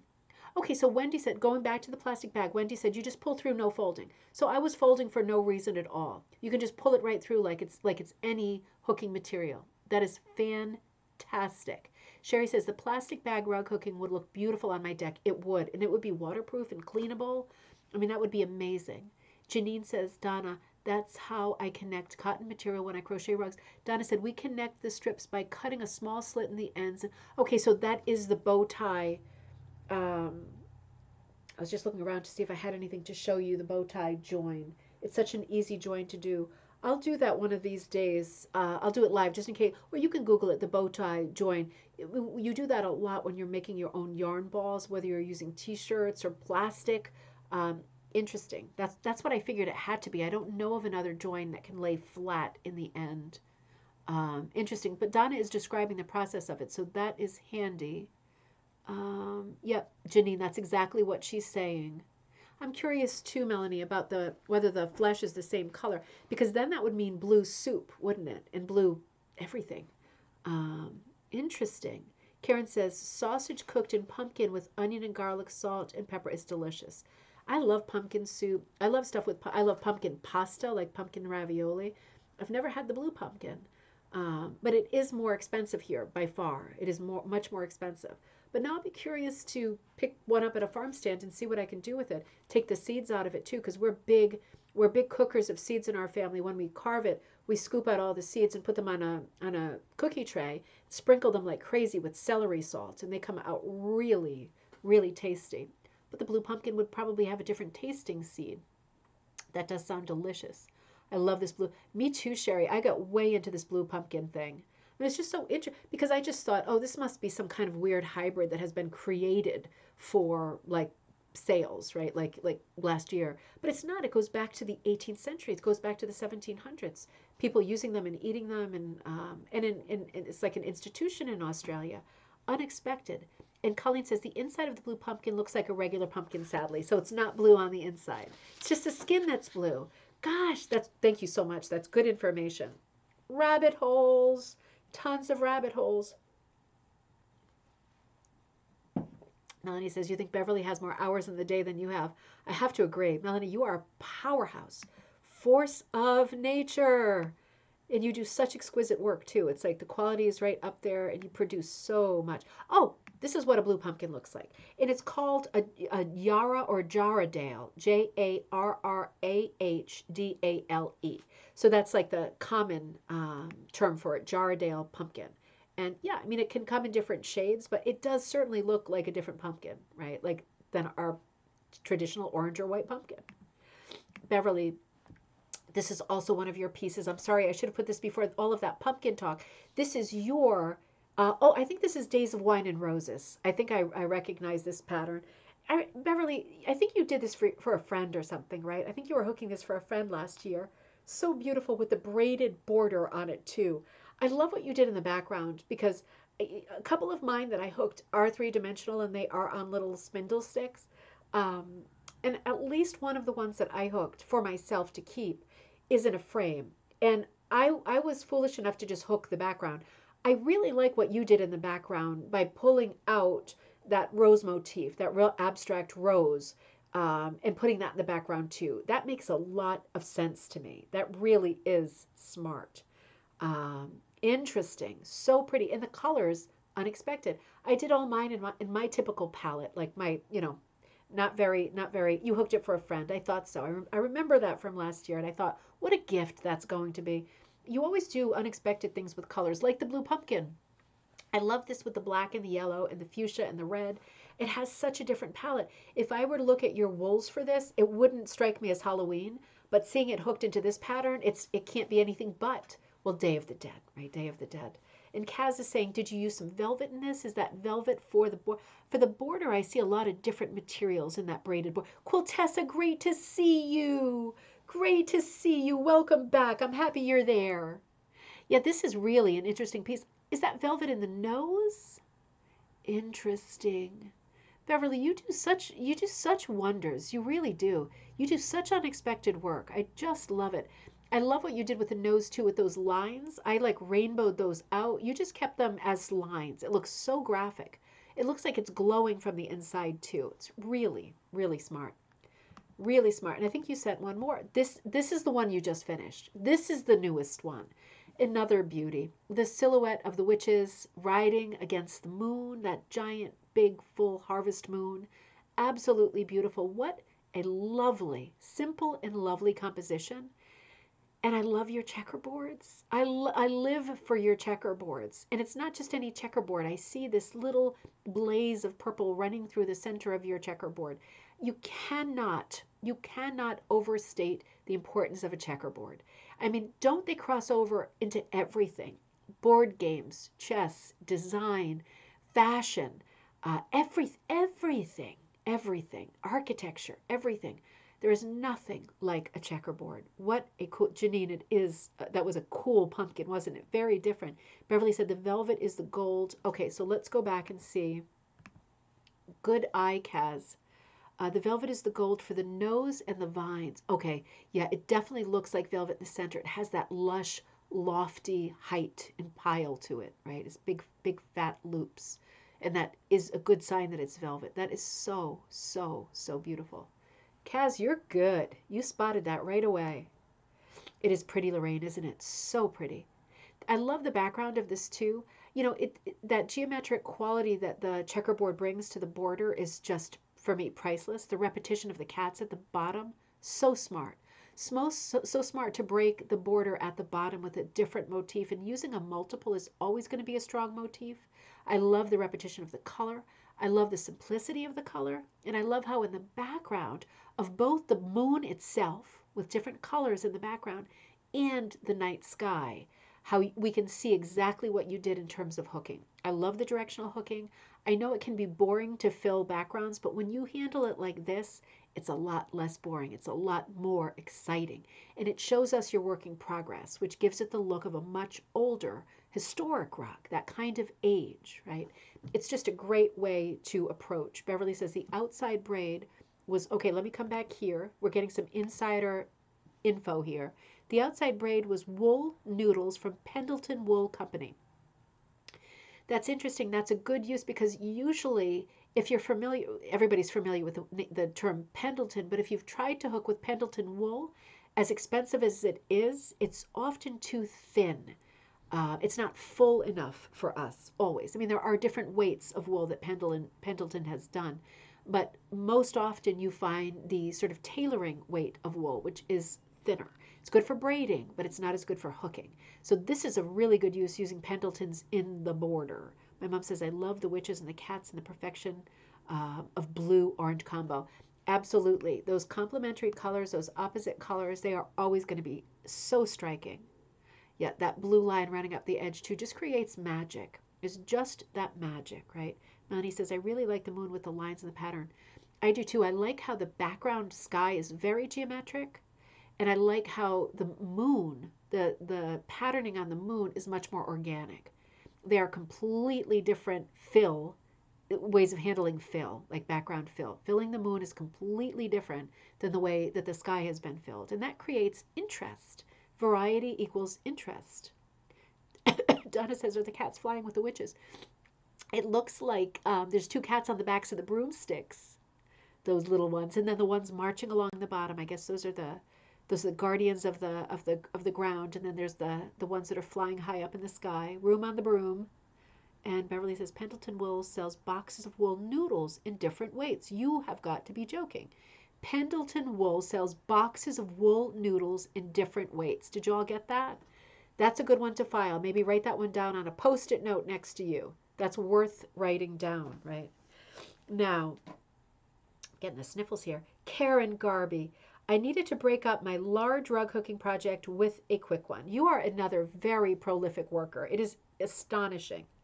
I had bought this little punch needle project at a wool show a month ago.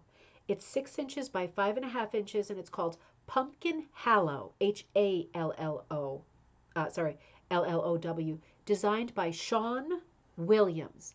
So this is a miniature punch or Russian punch piece, right? It's a very small piece. This is not traditional Oxford style punch. This is the small scale miniature punch. So much smaller scale work, absolutely beautiful, done in the exact same way with a different tool and different yarn, right? Different floss. It has to be different because it's this small going through a needle. This would be done on weaver's cloth, not on one of our traditional rug hooking backings. You can see around the edges, this is what weaver's cloth looks like. It's got a little bit of a stretch to it, but a much tighter weave, right? It's much less loose of a weave. Very stretchy though. Beverly says they're cats on the broom and the others are waiting for their turn. Oh, I love how there's a story there. I love how there's a story. This is a beautiful piece, Karen. I love your punching. I love the border being purple, right, around the black. You don't expect it to leave black. You expect it to stay right there because it's such a strong color. I like how it makes that departure and goes to a lighter color around the border. For me, that adds a lot of interest. I love the funky shape of the tree, the house. It looks like a landscape that I'm not familiar with at all, but it's still comforting with that big orange harvest moon in the background. These rows of earth, like sort of patchwork style of the different oranges. So smart. What I really love about this piece is this great joke of the laundry line having sheets, but the sheets being ghosts. Man, do I wish I thought of that. That is so smart. That joke certainly belongs to what was I guess it's a she, Sean Williams. I'm not familiar with this designer, but I am in awe. This is super, super smart. I love has a very contemporary look, but it's still really magical. Really evokes Halloween. There's a lot going on. But it's still a simple design. It's very cohesive, colorful. I love this piece. I really love this piece. The style of architecture too is very different. The little fence going right across. It's just cool. Looks like a misty night. It does, Sherry. It does. It looks a bit tropical to me with that tree. I love the stars. Some of it's familiar, some of it's not. That's a pumpkin stem. The ground is a pump. The ground is a pump. Oh my God. Good Lord. Help me. Help me. Take me away, Calgon. Of course it's a pumpkin. Now it all makes sense. I was thinking it was like tracts of farmland. Oh, it's a pumpkin. You all are so good. Thank you for working with me here. I am just like disastrous boob Yes, it is. That makes a lot more sense.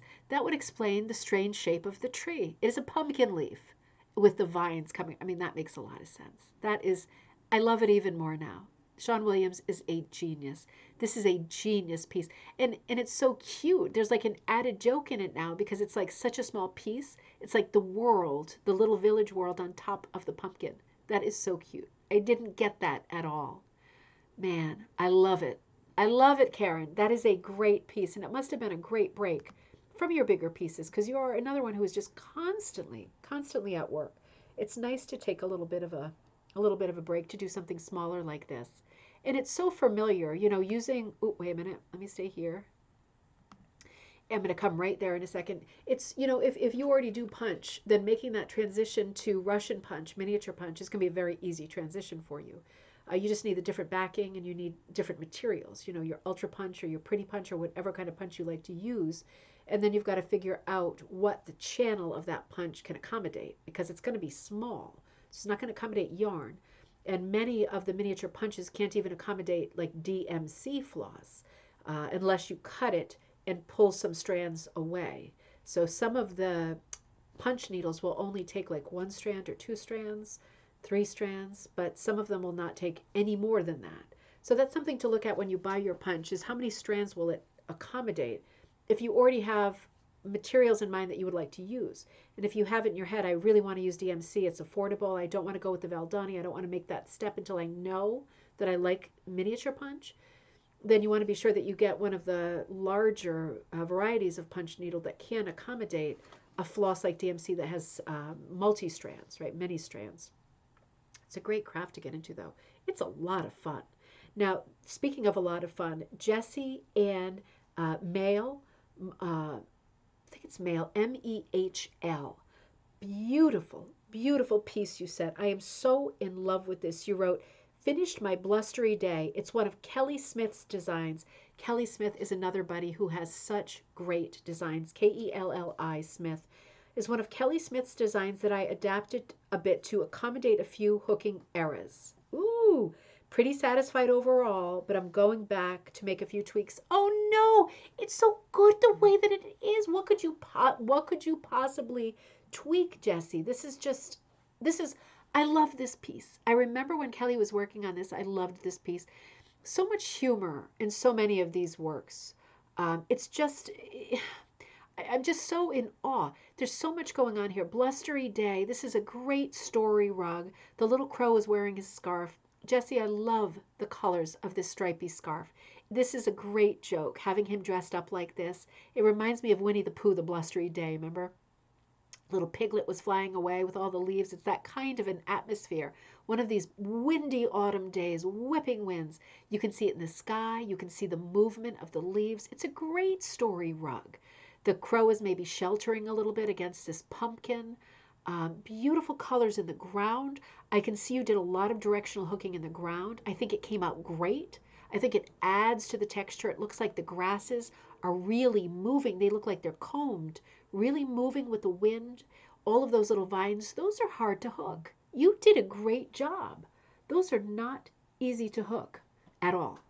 Really beautiful. Really, really beautiful. In the air, the wind, a little bit of movement in the sky with the swirls and the spirals. It is absolutely gorgeous. I love the body of the crow in silhouette. He is just absolutely stunning. Really, really pretty. Oh, hang on.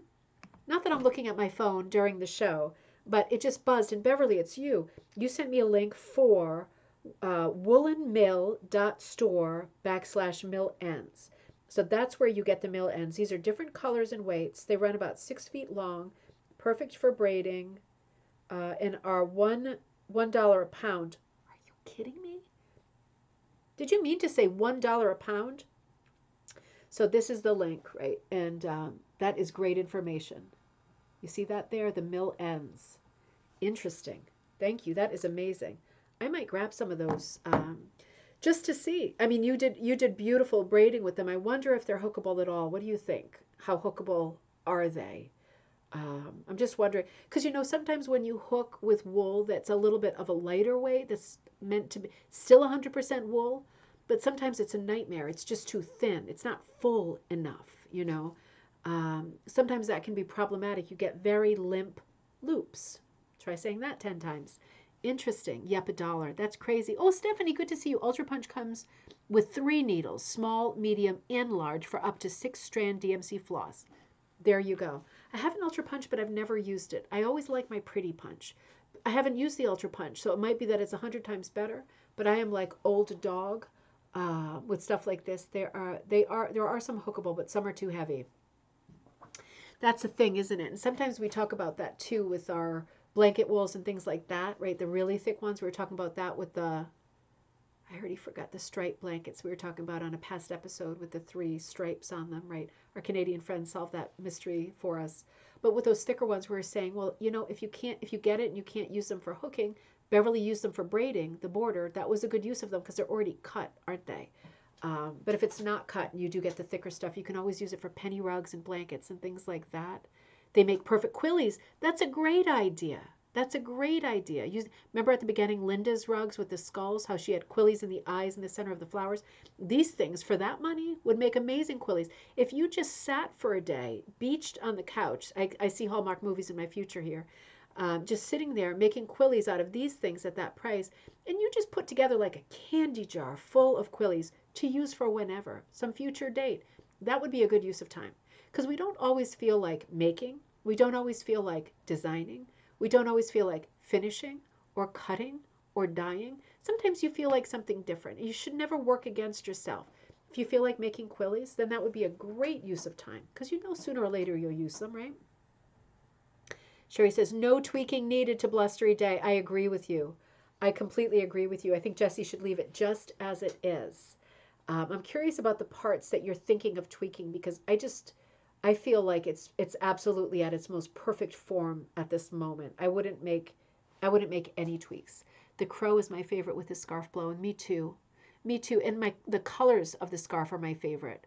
I think they're perfect. It's a whiter white than the background, and then that blue is perfect. It's like almost like an ultramarine blue. And look at the color changes in the leaves. What's a quilly? Quiltessa. We did this at the beginning of the episode. I'm doing it again. It bears repeating. A quilly is when you take a bunch of, let me work with the back of this here. So I've got the back of one of my pieces here.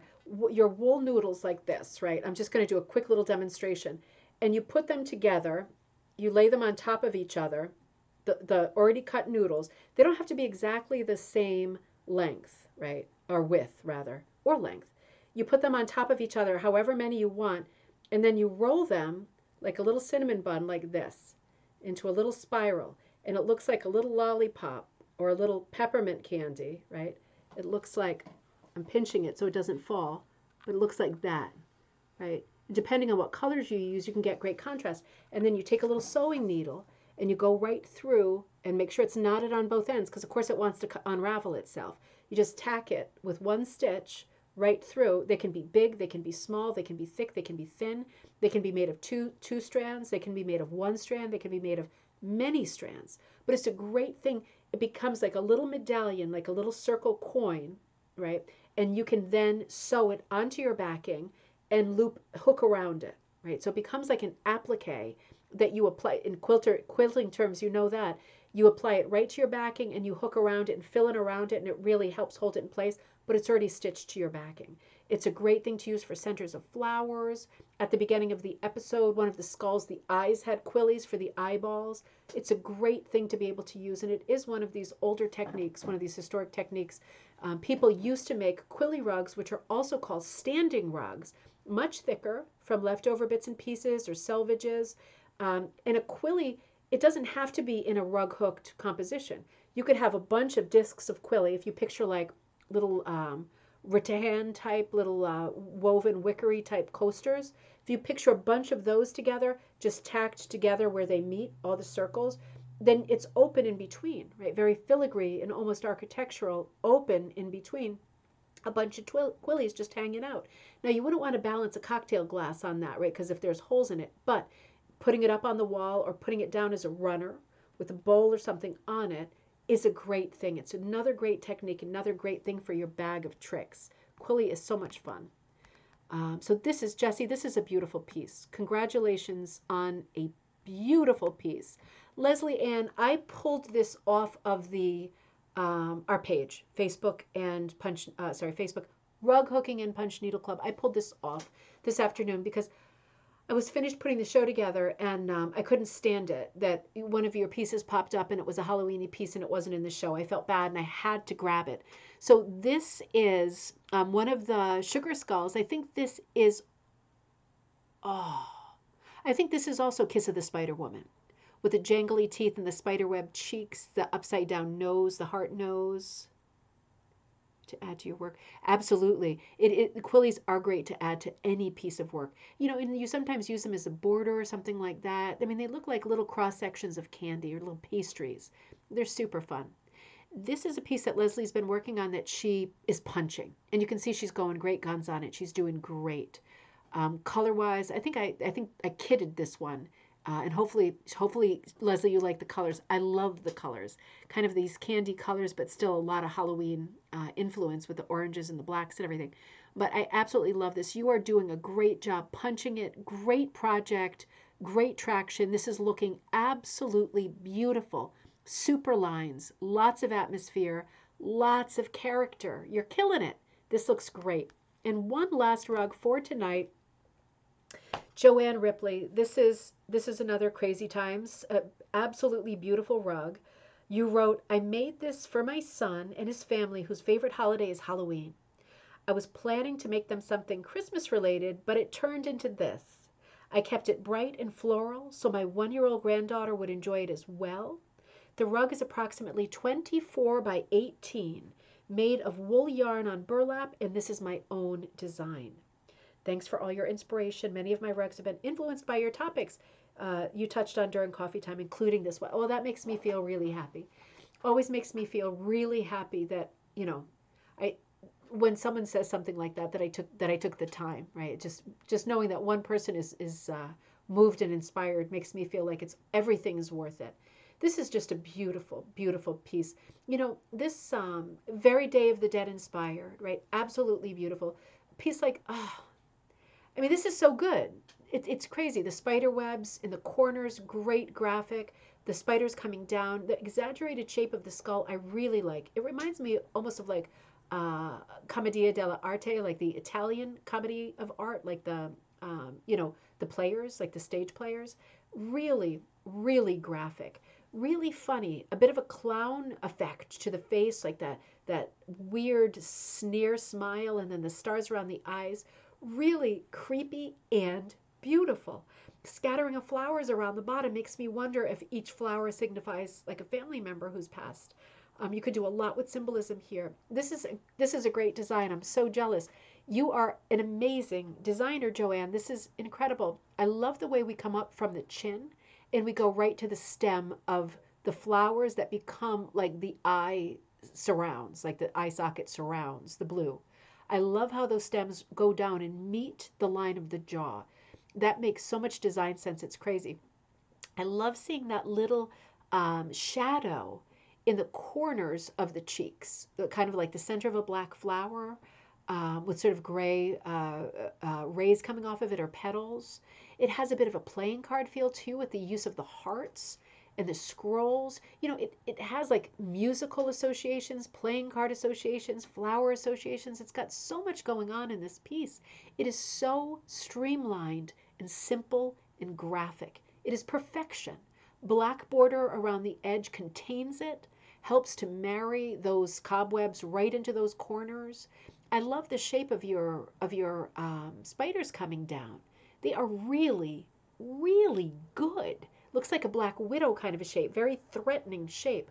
Composition wise, I mean, this is just over the top. The two spiders being kind of on the northwestern side and the concentration of flowers being on the southeastern side, right, is kind of dividing it up a little bit of a diagonal composition here. Really smart, really smart. I would love to see more of your designing. I would love to see more of what you come up with. This is just beautiful. I love the colors as well. Me too, Sherry. This is beautiful. My mom says these decorated skulls are so beautiful and happy. Love the flowers, webs, and spiders. It is absolutely super. So bringing home, that was the last image for tonight. Bringing home, oh, we're good for time. Um, a lot of these images from Halloween, you can't help looking at the scope of the images, and they weren't chosen for their subjects. They were sent, right? They were sent. So those are the images that we got for tonight, and they are all out of the park grand slams. They are all beautiful. Um, but in looking at them, they all lend themselves to different conversations about the history of Halloween, the symbols, the motifs that we use, the evolution of those motifs that lends themselves to all these different conversations that bring up history. And that's why, I maintain all holidays, including Halloween, and probably especially Halloween, are a snowball of many, many centuries. Many family members who have been and gone, ancestors, all of their ideas layered on. We come up with all of these characters that we now associate with the modern Halloween. It wasn't the same at the beginning of the 20th century, as we've seen from all the postcards and images that we've looked at. They were not exactly the same images. They were not the same symbols, right? We change with almost every generation. Kind of makes me wonder, with a little bit of worry, what will Halloween be like in the future? I'm really hoping that we get back to the idea that Halloween is a celebration of that time where that thin veil between the two worlds. Um, it happens on this one night, and the associations of people who have passed with people who are alive, thinking of those people, honoring those people, wanting to feel close to those people. Those are the things that I really love the most about Halloween, and not so much the gross horror stuff. My opinion. It is a good time to be scared, but mainstream stuff, we always have to remember that there's kids watching and they have giant eyes, right? Kids always have these big eyes and big ears. They were all lovely. Melanie, did you send a squirrel and I missed it? Oh, it's entirely possible. It's entirely possible. Melanie, I'm going to pull up the squirrel and start Monday's episode. That's tomorrow morning. Um, can you send me the squirrel again, just in case, so I can start putting together the content for tomorrow? I'm so sorry. Um, it's I lose track of stuff. Jane did a lot of this for me, and I added some to it, but I must have missed it, Melanie. I'm so sorry. Halloween is always fun, and the children love it also. They do. I'm hoping it's not going to rain this year. We've never had rain on Halloween. It's entirely possible this year. Melanie, please send the squirrel. I would love to put him. I'm going to start tomorrow's episode with the squirrel. Melanie says, such talent in our group. I love to see everyone's interpretation of the holidays. I do too. There's so much talent. I love how people who are just joining the group are sending stuff, right? I just love it. It's not about how long you've been doing it, right? It's about how you did your piece. No, honestly, nobody cares how skilled you are, how many tricks you have in your bag of tricks, how many certifications or teachers you've studied with. We just want to see what you're working on. We want to see the colors that you're using. We want to see the way it's coming out. We want to cheer you on. We want to enjoy it. It's all folk art, right? We don't expect it to be perfection. I love to see new people and beginners sending work too, because you just put yourself out there. You will find you are so welcome and appreciated, and we will give you extra kudos for putting yourself out there, because it's hard coming to a new craft and sharing.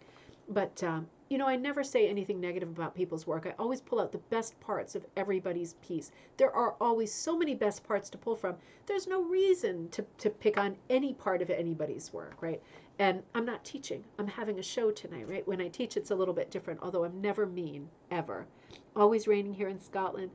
It's raining. It's pouring here, too. It's completely pouring here, too. Oh, it was a fun show. So, okay, great. Well, thank you so much. It was a great episode. So, listen, Melanie, please send the squirrel again. I'm sorry about that ball drop. We will love seeing it tomorrow. I'm so sorry about that. Things do fall through the loops a lot with me.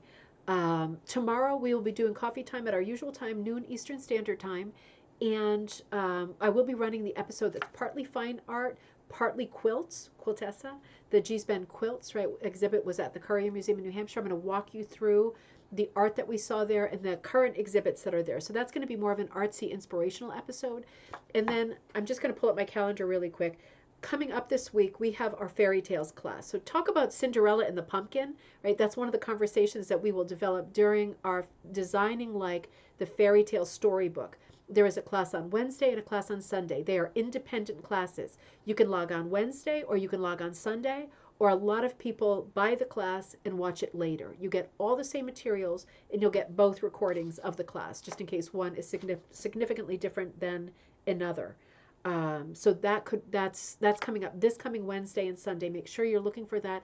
I teach that on Zoom so we can all be together, and you will end up with a ton of drawings that are ready compositions, or compositions that you might want to evolve a little bit after class that are your own compositions that are based on fairy tales. And of course, this is kind of in mind of thinking about and paying tribute to the current Pearl McGowan teachers group who are putting on this fairy tale rug show, right? That's what made me think of fairy tales and how we can design our own too. The style of Maxfield Parrish, Arthur Rackham, all of Kate Greenaway, all of the famous fairy tale illustrators over the years that you can think of will probably be mentioned in this class. So I hope to see you on Wednesday, but otherwise I'll see you tomorrow for coffee time. What day is Halloween? Help me out. That was what I was just going to look at here. Halloween. Okay, Halloween's, I was afraid it was on Friday. It's not. So we should have a normal week coming up this week. I'll run Monday, Wednesday, and Friday, same as always. I thought we might have a conflict there, but we're good. Hey, I'll see you tomorrow morning for coffee time. We'll have a lot of fun, get some sleep, and I will see you in the morning, see you in the evening, see you in the summertime. We're very far away from that. Sherry says, oh, this was such fun. I'm so glad I found. I'm so glad too, Sherry. You've been watching for a few weeks. Thank you so much. There's lots of episodes for you to catch up on, and we will be going strong until I drop dead, which I hope is a really, really long time away. Take care, everybody else.